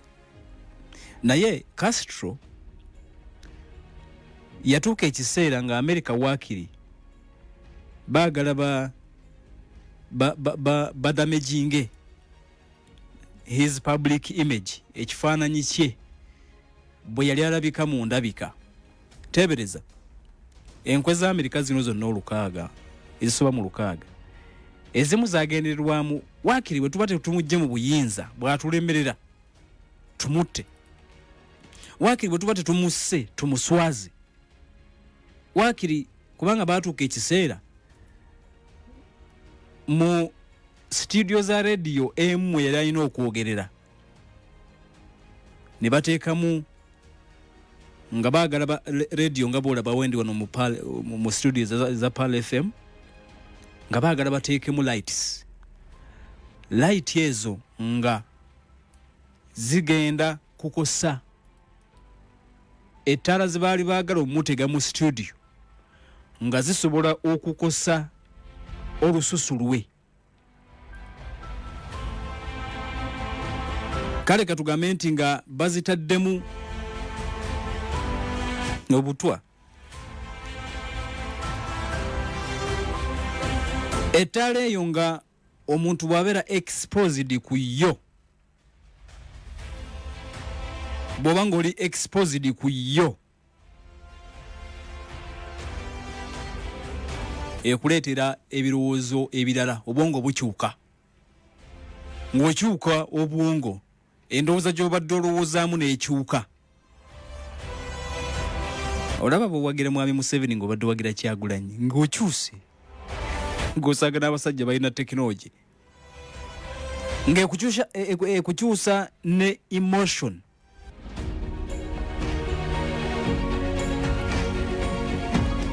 Engeri gy'ofiiringamu nga ng'okyuse ebyo nabaayagala babikole.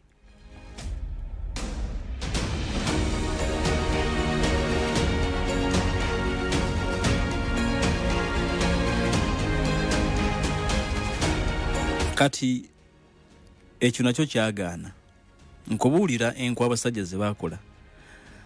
Awo kigwa mu kyoyinza okuyita aba kibayita character assassination oba character assassination, nti omuntu kebagezeeko okumuyiiza waakiri ye mwennyini bamwonoone nga tebayonoonye, tebamusse, tebakoze eki, naye nga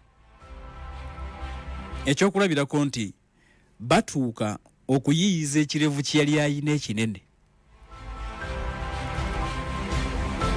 Ekyokulabirako nga bwe mulaba wano mwami Museveni alina ekiwalaata, era mu byobufuzi bw'oyogera mwami Kiwalaata oba otegeeza pulezidenti w'eggwanga lino. Alina n'enkofiira, oluusi bw'oyogera ow'ekikofiira oba otegedde.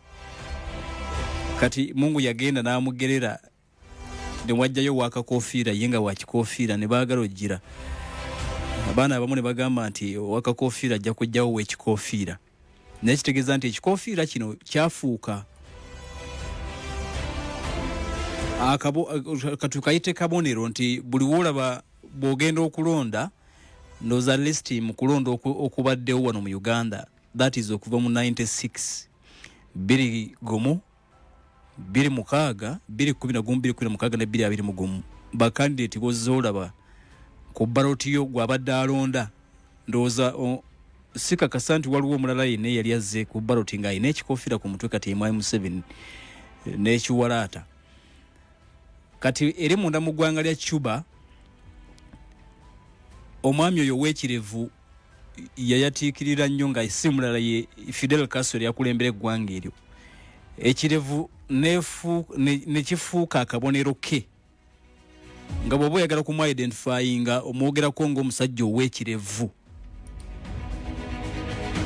Mwattu nga bwe bagambye nti ensi erina ebizibu oluusi lw'abantu butagumiikiriza bannaabwe. Amerika yatuuka n'erowooza n'egamba nti ekirevu ekyo bwe tukiyiza ne kivaako tukiyize kimaanyuuke waakiri aswale nga takyawera kubanga tetumulabangako nga talina kirevu bwe tukimuggyako.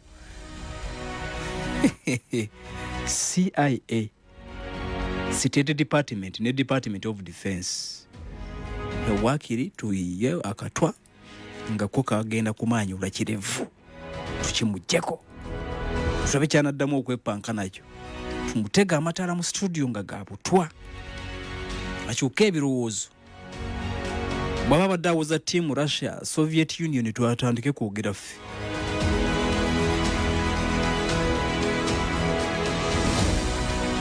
butwa babukola obuwerako byonna atuwuliriza nga bigendereddwamu kulaba nti omusajja bamumalawo bamugjawo oba wakiri nga bamumaliriza amaanyi zonna zaali nteekateeka zaabwe mukwano waffe atuwuliriza kakati Abamerika ng'oggyeko ekyo ekyokwagala okumumanyula ekirevu ekyokwagala okumutira mu studios baatandika okupanga enkwe nti tutandike okumanya kubanga ewaka mu Cuba giyinza okutulemerera naye kati katutandike okumanya entambula z'ebweru w'eggwanga zigenda kuba zitya. Normally abakulembeze bwe batambula okugenda ebweru basisinkana abantu b'eggwanga abagenda ebweru ababeera ebweru nga bwe tunalaba President Museveni ng'avudde wano n'agenda e New York n'abaako bannayuganda basisinkana kati baamanya nti ono bw'anaafulumanga eggwanga lye aliko ba exilies abantu abadduka mu ggwanga lye bajja okusisinkanamu oba kale abali ebweru w'eggwanga kuba bw'ogamba abadduka olwo baba tebakulagana naye. Amerika n'atandika okupanga enkwe nti bw'ajjanga ebweru tumutega abantu bano alowooze nti babe bannayuganda bali bweru tumugambe nti bamwagala nnyo kale Bacuba neffe tukole ki tumujajjate tumukole ki tumulage nti tuli bwamu naye President waffe atukyaliddeko tugeza akyadde Uganda oba akyadde America oba wa President atukyaliddeko kakati bannayuganda ababajja tubazizikemu kibomu bakitwale bamuttireeyo kakati munnange mu mwaka gw'2000 bamutegako bomu ng'ezituwa kilogulamu 9. Amerika ng'akimanyi ng'ayita wansi mu kitongole kya CIA ali ku podium ali mu ggwanga lya Panama yali agenda ku podium yali agenda okwogerera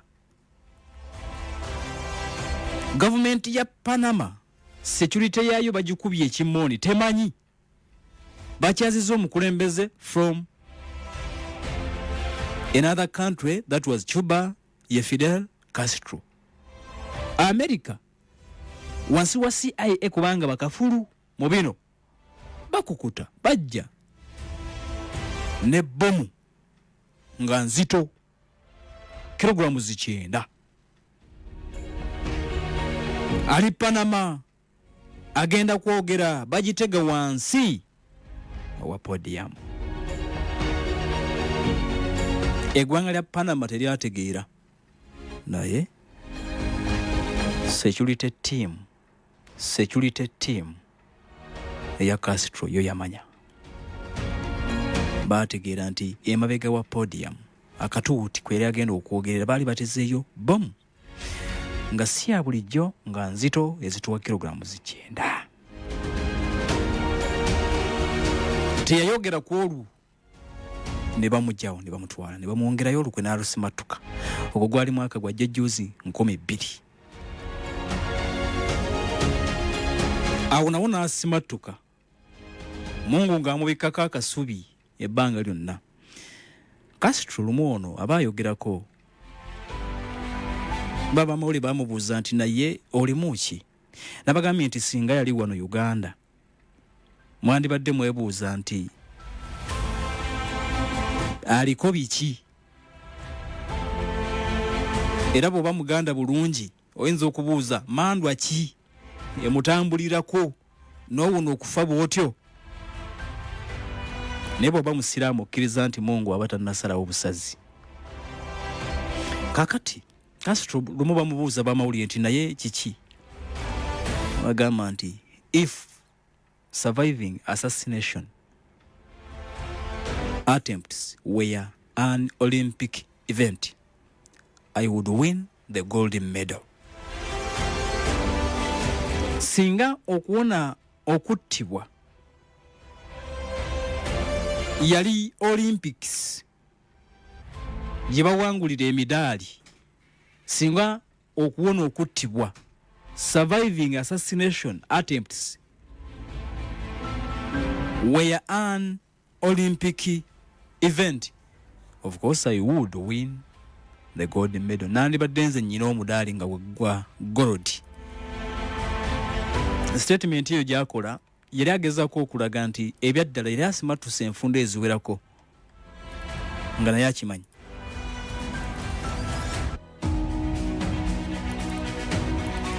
America bapanga sajja libalumya omutwe tebalyagala, baagala balabe nga afudde oba waakiri nga byobufuzi political career bagisse ne bakomawo n'ekirala 62 America baleeta program oba operation naye gye baatuuma Operation Bounty. America atongoza, of course under CIA, State Department ne Department of Defense, bitongole bisatu bagatta obwongo bonna baagala kujjawo musajja omubwati Castro Fidel Luz. Kati batongoza Operation Bounty. Omumerika bawulira ekigambo bounty kitegeeza musimbi oguba kugenda okusasulwa singa obeera olina kyokoledde eggwanga oba omuntu omulala yenna. Kati nga bwolaba Amerika bwe yatugamba nti koni oyo aliko obukadde bw'ensimbi za $5 eyo bakiyita bounty, nti bw'oba osobola omukwata Amerika ekuwa obukadde $5 ne Osama zaaliko, naye teebereza akugamba ye super power, ye yalembererwa. Kati agamba gwe omuntu owa bulijjo awangalira mu mbaawo ebwayise nti okwataani koni alina obukadde $5 oba kale muwa amawulire agakwata ku koni gwatabangako mbega. Osama bin Laden yaliko obukadde $25 obwa $, ne Jojuzi Sheikh Ayman, Dr. Ayman al-Zawahiri yali akulira Al-Qaeda nga baliko $1,000,000 emitwala obukadde $25. Kati ekyo bayita bounty. Kati wulira Amerika nga akoze byakola byonna kuba yabikola nnyo ng'ono yakajjange bwe nabagambi agenda okulaba omusajja abalemeredde.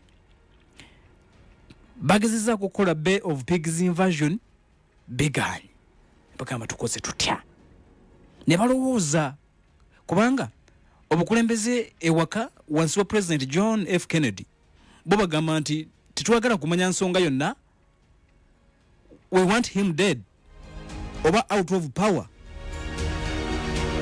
Kati bali awo bapanikinga, of course balina okulaga nti bakola ne bayiya Operation Bounty. Kye baakola ne batandika okudropinga leaflets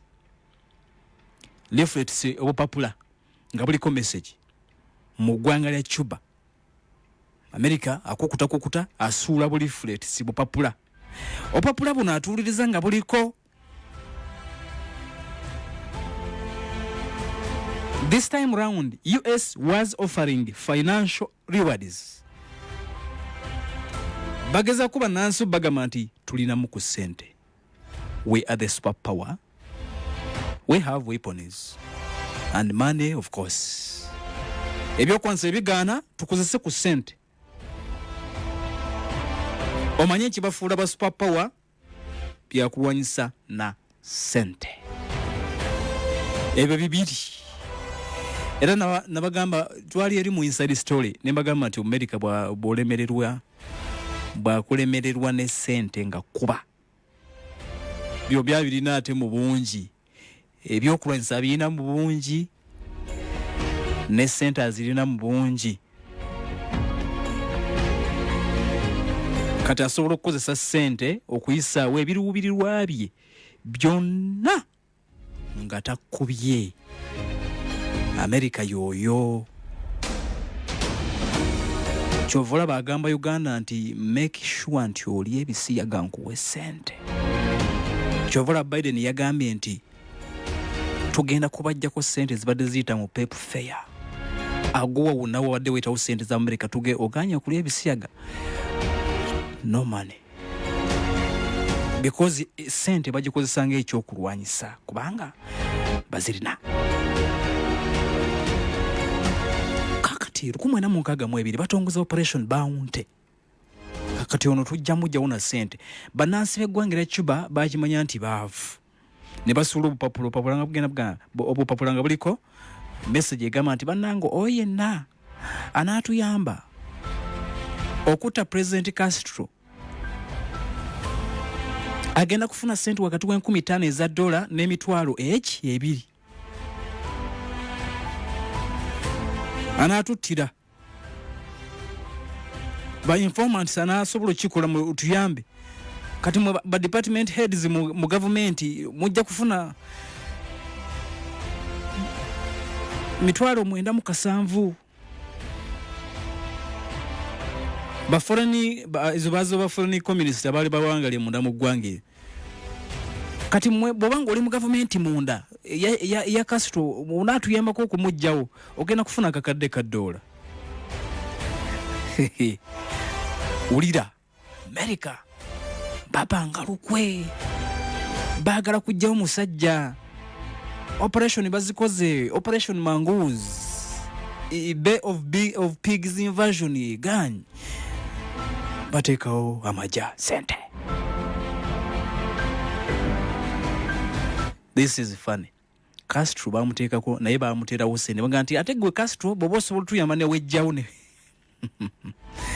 ne wetta nawe tujja kuwa ye bamubala 0.02 ne $1 tiyawera nosonga 5 ebyaffe bya Uganda bye bamusuubiza nti gwe bona tuyambako ne wetta gwe tujja kuwa 5.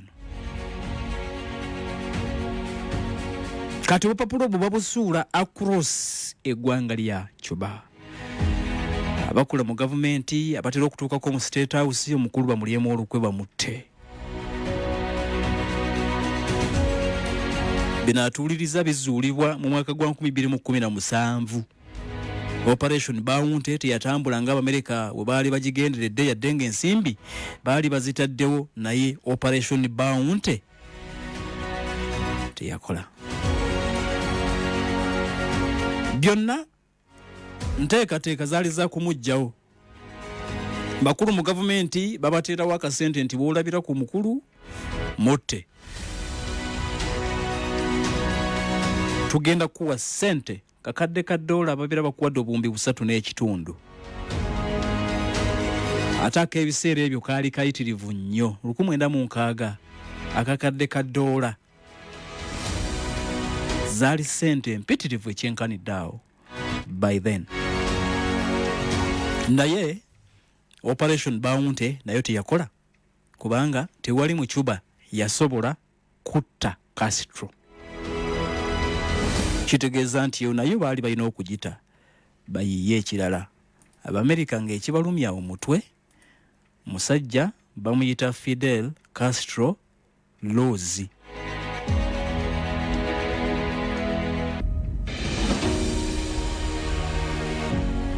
Fidel Alejandro Castro Rose nga baagala kumulaba nga mufu okusinga ekyo kye baali baagala. Ekyokubiri nga baagala okumulaba nga wakiri tali mu buyinza. Amerika nga kimuluma unakulembera ati nsi etulinaanye Cuba atuli mu mayiro 200 zokka kuvaano na Masaka ate takulagana naffe akulagana n'Abarasha. Ddala tugumiikirize. Amerika nga yabuuza are we really safe? Tuli safe? Nedda. Kilohertz 4 kubanga tufaayo tuwuliriza tunoonyereza. Moi Mobutu Sese Seko Kukumbwendu Wazabanga. Buli muntu. Then we met together with President Uhuru Kenyatta. Kikuyus and Luos are not enemies. It is politics that has divided them. na buli nsonga. Anybody found is a spy, his case must be dealt with military tribunals. His case is a firing squad. Essaawa zigenda kuwera 5 ez'okumakya. Time check ekuleeteddwa. Tandika na kufuna simu card okoleeze ne Manda Mobile. Okozesa omukutu guno downloadinga Manda app ofune data ne voice bundle ku bei layisi. Koleza ne Manda Mobile. Owayegwe esimu yange ojje kuyaki ku charge. Battery badde ejjudde naawe eri ku 100%. Girekeeko njagala ku 200%. Eno offer ya Manda Mobile empya nkambwe boy. Leero internet yonna ngenda kuginyumirwa sivaako. Koleza gula sim card ya Manda Mobile ku 2,000 zokka. Ejjirako MBs ez'obwerere, eddakiika ez'obwerere, SMS ez'obwerere ne momo w'obwerere. Osobola n'okufuna bundle ya GB 2 okumala wiiki ku 15,000 zokka. Okukozesa line ye ya Manda Mobile nyiga *497# oba genda ku Manda app. Manda Mobile. Koleza ekolera wansi w'amateeka ga UCC. Owayegwe esimu yange ojje kuyaki ku charge. Battery badde ejjudde naawe eri ku 100%. Girekeeko njagala ku 200%. Eno offer ya Manda Mobile empya nkambwe boy. Leero internet yonna ngenda kuginyumirwa sivaako. Koleza gula sim card ya Manda Mobile ku 2,000 zokka. Ejjirako MBs ez'obwerere, eddakiika ez'obwerere, SMS ez'obwerere ne momo w'obwerere. Osobola n'okufuna bundle ya GB 2 okumala wiiki ku 15,000 zokka. Okukozesa line ye ya Manda Mobile nyiga *497# oba genda ku Manda app. Manda Mobile. Koleza ekolera wansi w'amateeka ga UCC. Bannayuganda bakakaalukanye basindiikirizibwa obwagazi okutuukiriza ebirooto byabwe. Ku MTN tusikirizibwa olw'obuyiiya kusa n'okukkiriza nti okukakaalukana okulungi kwetaaga kaakuyambako. N'olwekyo tujja kuwa obuyambi bwe weetaaga okola n'ebisinga kubanga nga tuli wamu tetuyimirizika. Everywhere you go, MTN. Erungamizibwa ekitongole ki Uganda Communications Commission. Otera okulaba abaana abakyala ko n'abaami nga banyumidde mu byambalo by'obusiraamu olwo n'osigala nga weebuuza wa gye babijja. Kati nno kankuzigirire babijja wa Haji Musa Traders. Yeyekka wano mu Uganda oyagala hijabu ne kanzu okuva ddala ku myaka 2 n'okweyongerayo oba onoonya bukaaya oyagala pete empanvu jalabibi enkoofiira emisaalo mu sayizi ez'enjawulo jubba perfumes eziri halaali oba oyagala ekitabo ekitukuvu ekya Qur'ani obisanga wa Haji Musa Traders mu supermarket y'ebyambalo by'obusiraamu. Basuubuza n'okuguza gwose kinoomu. Jukira nti ebintu bya Haji Musa Traders babijja mu mawanga agesigika nga Saudi Arabia, Buyindi, Misiri, Dubai, Take n'amawanga amalala mangi. Basangiwa ku Mukwana Arcade ku mwaliro ogusooka edduuka namba AF16 opposite Centenary Bank. Bafunye ku simu noti 7 noti 2 785 232 ne noti 773 243 699. Haji Musa Traders ku Mukwana Arcade ky'ekyokuddibwamu kyo ku byambalo by'obusiraamu wamu n'ebikozesebwa mu ddiini y'obusiraamu. Wasowaganye ne munno oyagala kwebuuza ku nsonga yonna mu busiraamu oba kusomesa munda mu ggwanga n'ebweru waalyo nandiki okubalira ezzaka okukola hijja ne umura weeyune Aljannatu Ghaya. Basangibwa bakuli ku bitaala abeetaaze bafune ku ssimu eno noti 7 notemo nya noti 5 776 oba kubira Sheikh Umar Swidike ku noti 7 noti 3 kinana mwemo nkaga 3 16 oba chairman ku noti 7 noti 2 kinana munya 7 ana munya. Aljannatu Ghaya. Abaana okudda ku masomero si kyakudda mu stress. Ennyiriri empanvu mu banka n'okulinda obudde obuwanvu ebyo byakoma dda. Kati osobola okusasula ebisale by'essomero eby'omwana wo ng'okozesa school pay ku Trust Mobile oba kuba agenti bafa ba chap wonna w'obasanga ng'oyagala okuyiga okukozesa enkola eno tukubireko ku noti 8 noti 22 noti 5 noti oba ogoberere n'okutuweereza obubaka ku mikutu gyaffe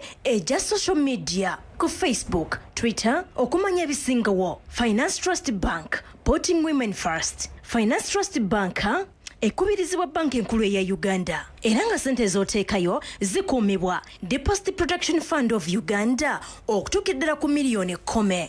Kuno kwe kusalako okutabangawo. wefunire Star Times antenna decoder ku mitwalo 3,35 oba dishe kubyeko obugule ku mitwalo 89 zokka oluwummula luno. Decoder girako omwezi gumu ogw'obwereere ogwa premium bouquet. Kyamula ebiseera byo bino eby'oluwummula anti tukuwadde channel ez'abaana kw'ossa ebina Uganda ebitakoma ku Makula TV n'obuzannyo obw'enjawulo obuli international. Eno ye decoder esinga okuba ku bbeeyi eya wansi ng'ate n'ebisale by'okugiraba biri wansi ddala. Omuntu yenna bw'agikuguza ku bbeeyi eya waggulu lopa ku noti 3.7 7 noti oba noti 2 noti 7 noti. Family time with Star Times. Gwe mukubo naawe. Kati ate n'engero ono ekkubo olizibye.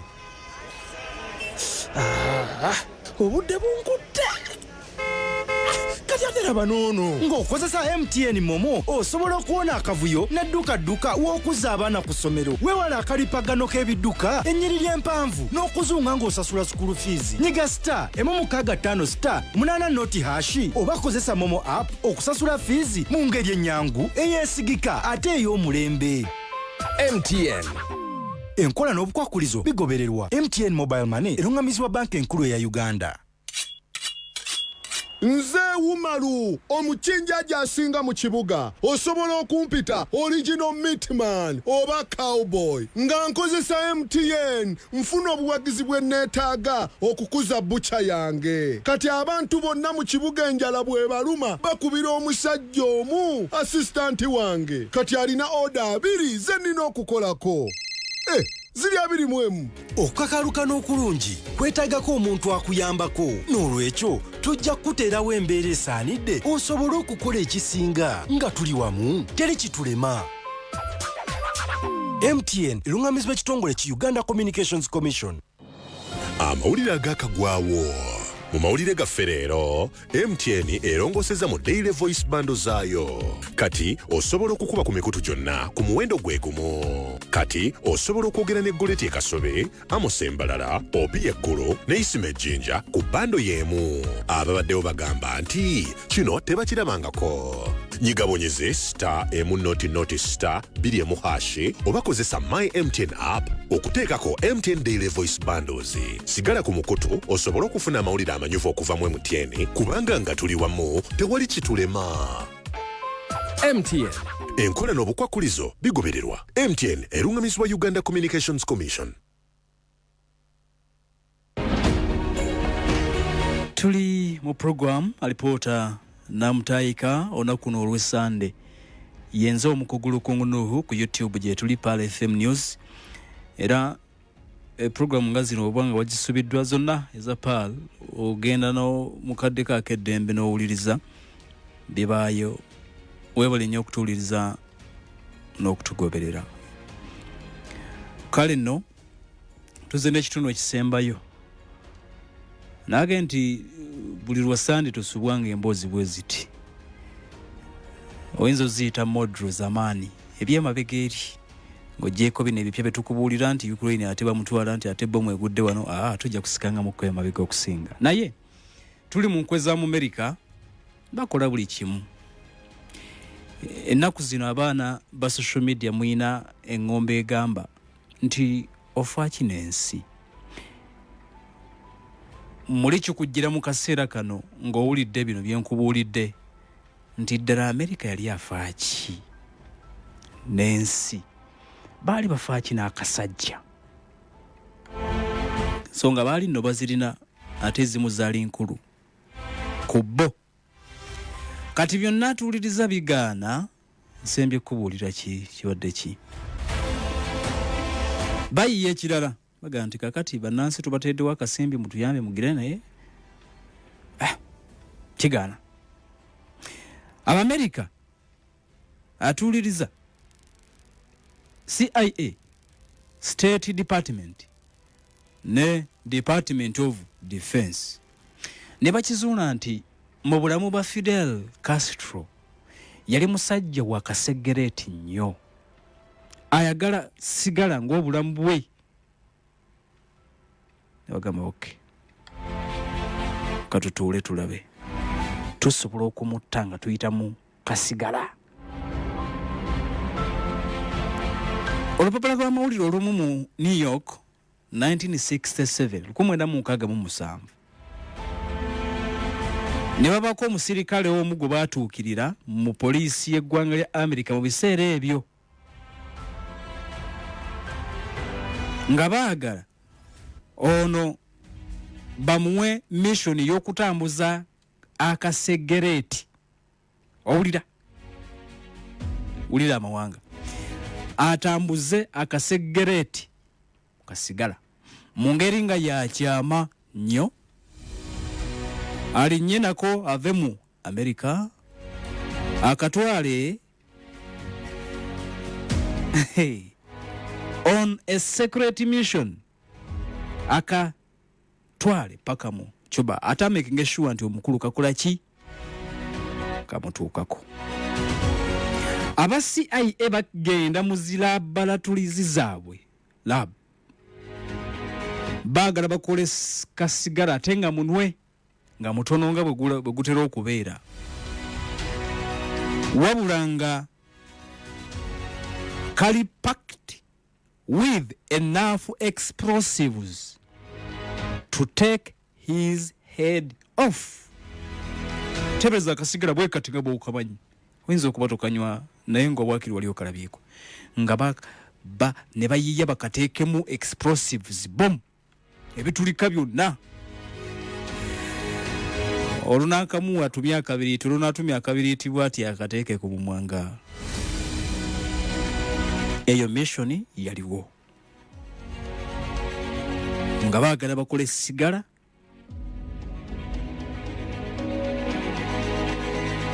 era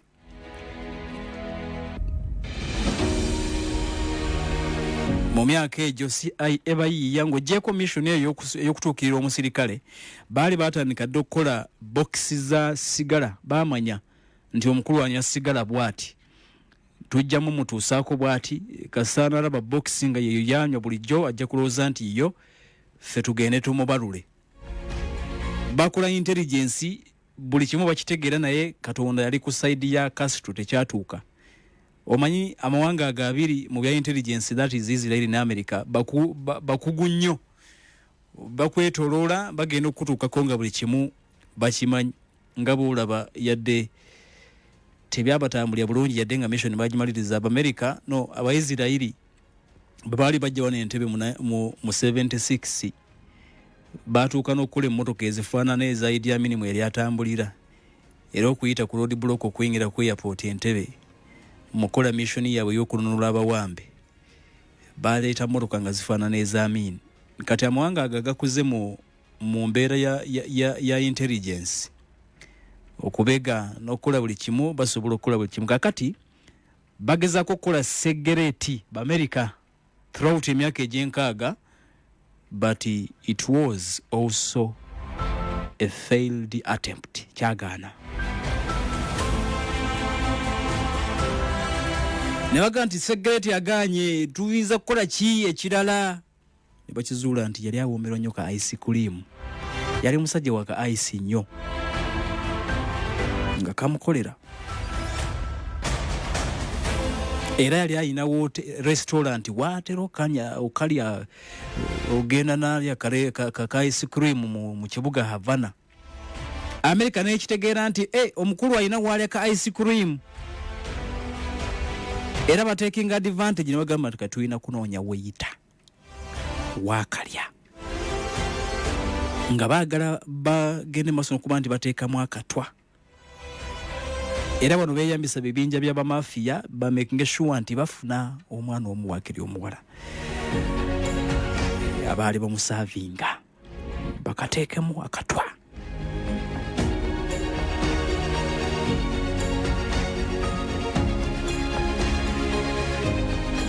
Era kigamu okuba nti byonna byagenda maaso n'okuba nti bikolebwa nga kumpi buli kimu bakimaliriza bagenda okuyisa akatwa mu ice cream bakolaganye n'omuwala omu ku baali bakola wano ka restaurant we yalyanga ka ice. Kyababuukako omukulu teyaddamu kujja okuva lwe baatandika olukwe teyaddamu kulinnyawo aliko ki Castro aliko ki ekyo baakikola naye Tebamanyi yamulabula teyaddamu kulya ka ice cream.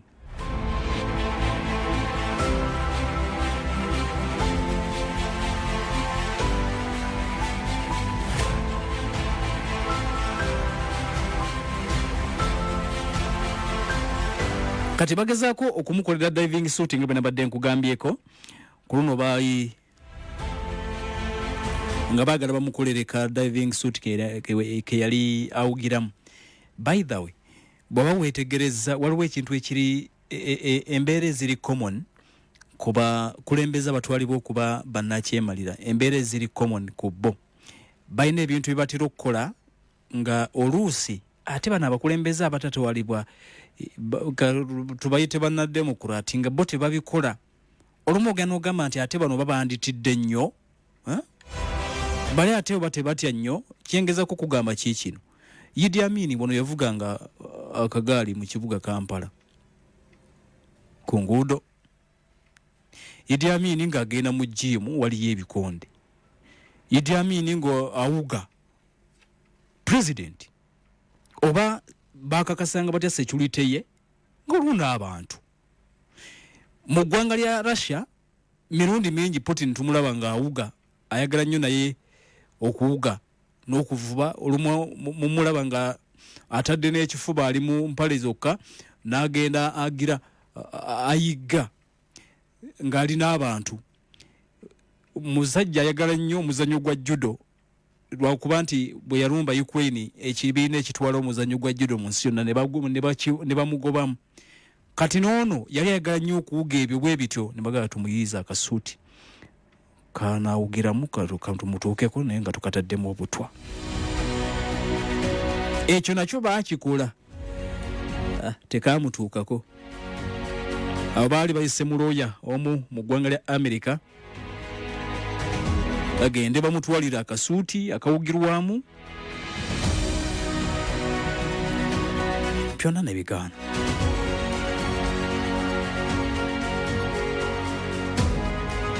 Byonna atuuliriza byagaana.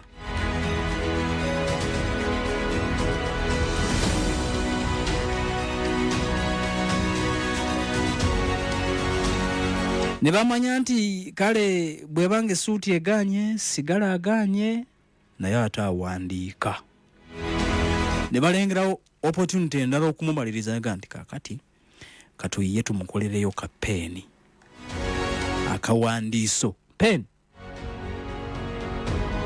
Ne bayiya akatwa ke bayita hypodermic syringe oba syringe. Kati kano bwe katamumaliriza agende kuwangato.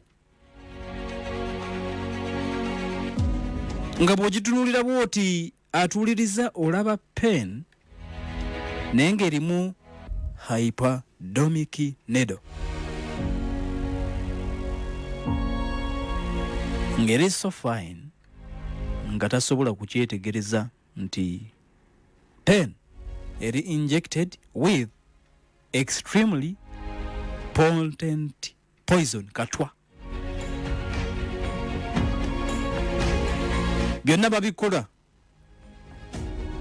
Pen bagikoze erimu akatwa baagala etuuke ku mukulu waakiri agiwandiise katwa kayite mu ngalo kamusensere kamumalirize.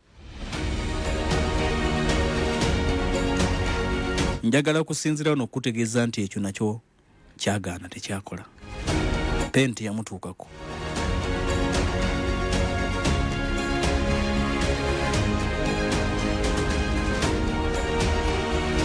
Sigala kiganye kubanga yo sigala bakola wa mirundi ebiri. Okusooka oli gwe baali bakoze nga baagala atulike nga amaze okusaza akabiriiti amaze omukumaka akaliro. Kakati ne bakolayo n'oyo yali contaminated gwe baasuubira nti oba gwe baali bataddemu.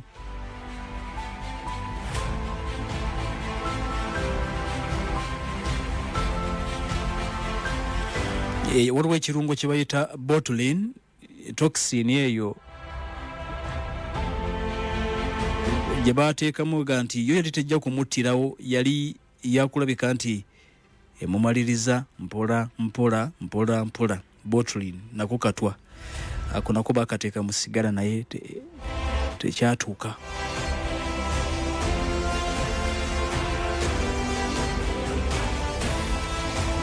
Era nabadde nabategezaako nti bayiya n'akatwa akalala ke baali balina okuba nti bamutuusaako nga akatwa ako kaali kakulabika nti kamumaanyula ekirevu. Neya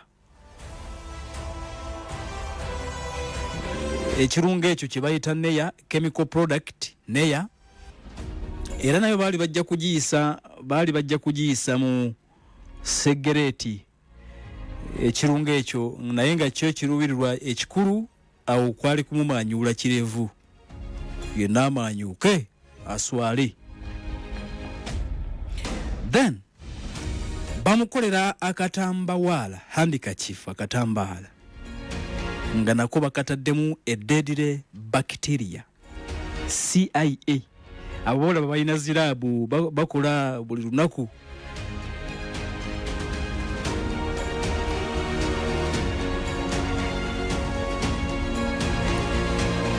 Kahanki ke baali bageze maaso n'okuba nti bamukolera munnange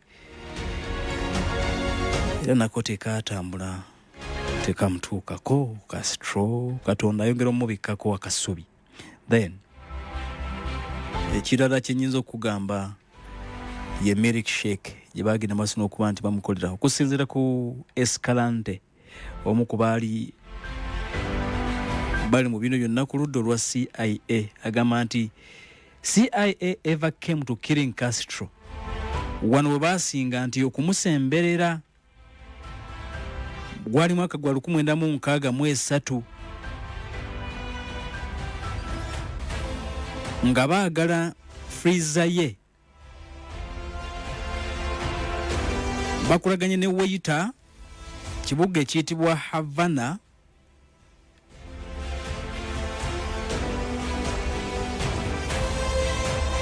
olwo bamuyize mu mata baagala okumumaliriza naye byonna tebikola. Ekimu ku bye tuyinza okusembyayo okujjukira ye mukyala omu ku bakyala be kitongole kyabambega kya ggwanga lya America CIA gwe baatuukire nawagamba kakati genda maaso n'okuba nti tuyambeko omwettire kyonna ekyamuweebwa kisigala nga tekimanyiddwa.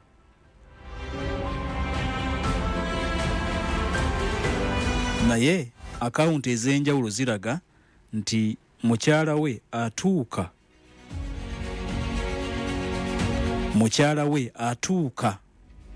omu ku bakyala be kuba nti yalina bangi nga tasulirawo tasula njala misana kiro.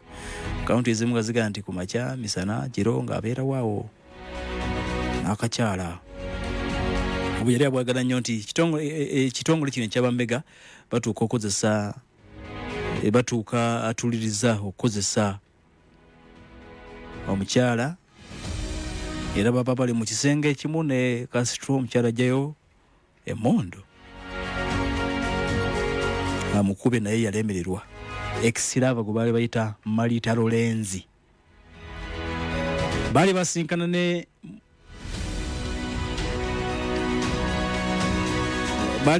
mwaka 1959 nakkiriza okukolagana ne Castro. In fact mission yali yakumuwa butwa nga buyisa mu ice cream. Kyokka Castro byonna bitegeera ng'omukyalo ono tannaba ku muteera katwa oba mmimbiri mu ice cream. Bali mu kisenge Castro agamba omukyalo gwe bayita Marita Lorenzi nti byonna byopanga mbimanyi kimanyi bakutumya onzite naye teweemenya na katwa kwata pisto nzita. Kimukwasa mugamba nti tofaayo Marita darling my darling Marita bakuyiseemu onzite naye badde nteesa nti oba obutwa buyinza okundwisa kwata mundu sky pisto agimuwa. Omukyala yalemererwa okukola ekyo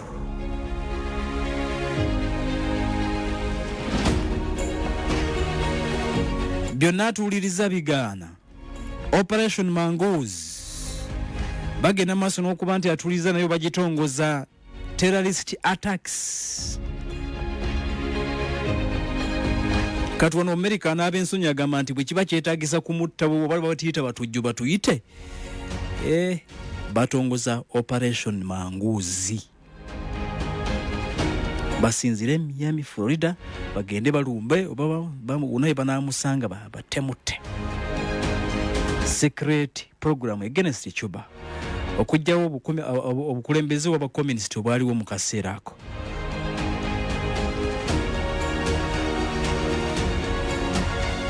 Naye mu byonna bye bakola mu Operation Mongoose tebyagenda maaso n'okuba nti bivaamu kalungi yadde omulundi ogumu n'akatono kubanga nayo yafeiringa okusinga baabiruka nnyo mu kaseera aka John F. Kennedy bwe yakulemberera. Kale nno bwe bitu bwe byatambula emirundi 638 Fidel Castro n'asimatuka okufa. Emirundi 638 Fidel Castro n'asimatuka okufa. Yafa jjuzi mu mwaka gwa 2016 afa mu mwaka gwa 2016 jjuzi Fidel Alejandro Castro Luz agenda okufa musajja mukulu ono nga wa myaka atuliriza jijo jali jigenderedde afa ku myaka 9 yadenge Enkwe zaaliwo z'okumumaliriza Mungu yamukuuma emyaka 9 nafa 2016 na kuzomeza 25 November 2016 bwato bulamu ne bukomaawo naye nga America yali akoze Enkwe 638 okumutta n'ekigaana era ndowooza ye muntu akyasinza okusimatuka okufa emirundi mingi nga America kyonna wakati ye yakirimu. Yenzo omukugulu kongo Nuhu bannange mwebale kuba bawuliriza balungi. Eyalero bweti bwegenze tujja kudda n'emboozi endala ezifaanana bwe ziti ku Sunday. Programu ya ALIPOOTA namutayi kasawa nya paka sawa zijja kubanga mukaaga ate enkya olukumani twegwako ne inside story waliwo no ebyabadde mu State House ebyo nabiwulira mu inside story byabadde mu State House manyi meeting yabaddeyo alla katuje nabyo olunaku olw'enkya insha Allahu ta'ala nkwagaliza akaseera akalungi n'okusigala nga owuliriza. Assalamu alaikum wa rahmatullahi wa barakatuh.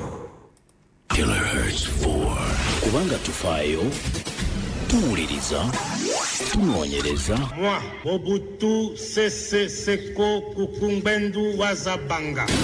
Buli muntu. Then we met together with President Uhuru Kenyatta. Kikuyus and Luos are not enemies. It is politics that has divided them. Na buli nsonga.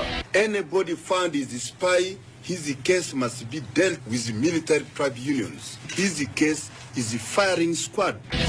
Mubuli mbeera. I, Apollo Milton Obote, do solemnly swear. Uno litukutuuseeko program. ALIPOOTA.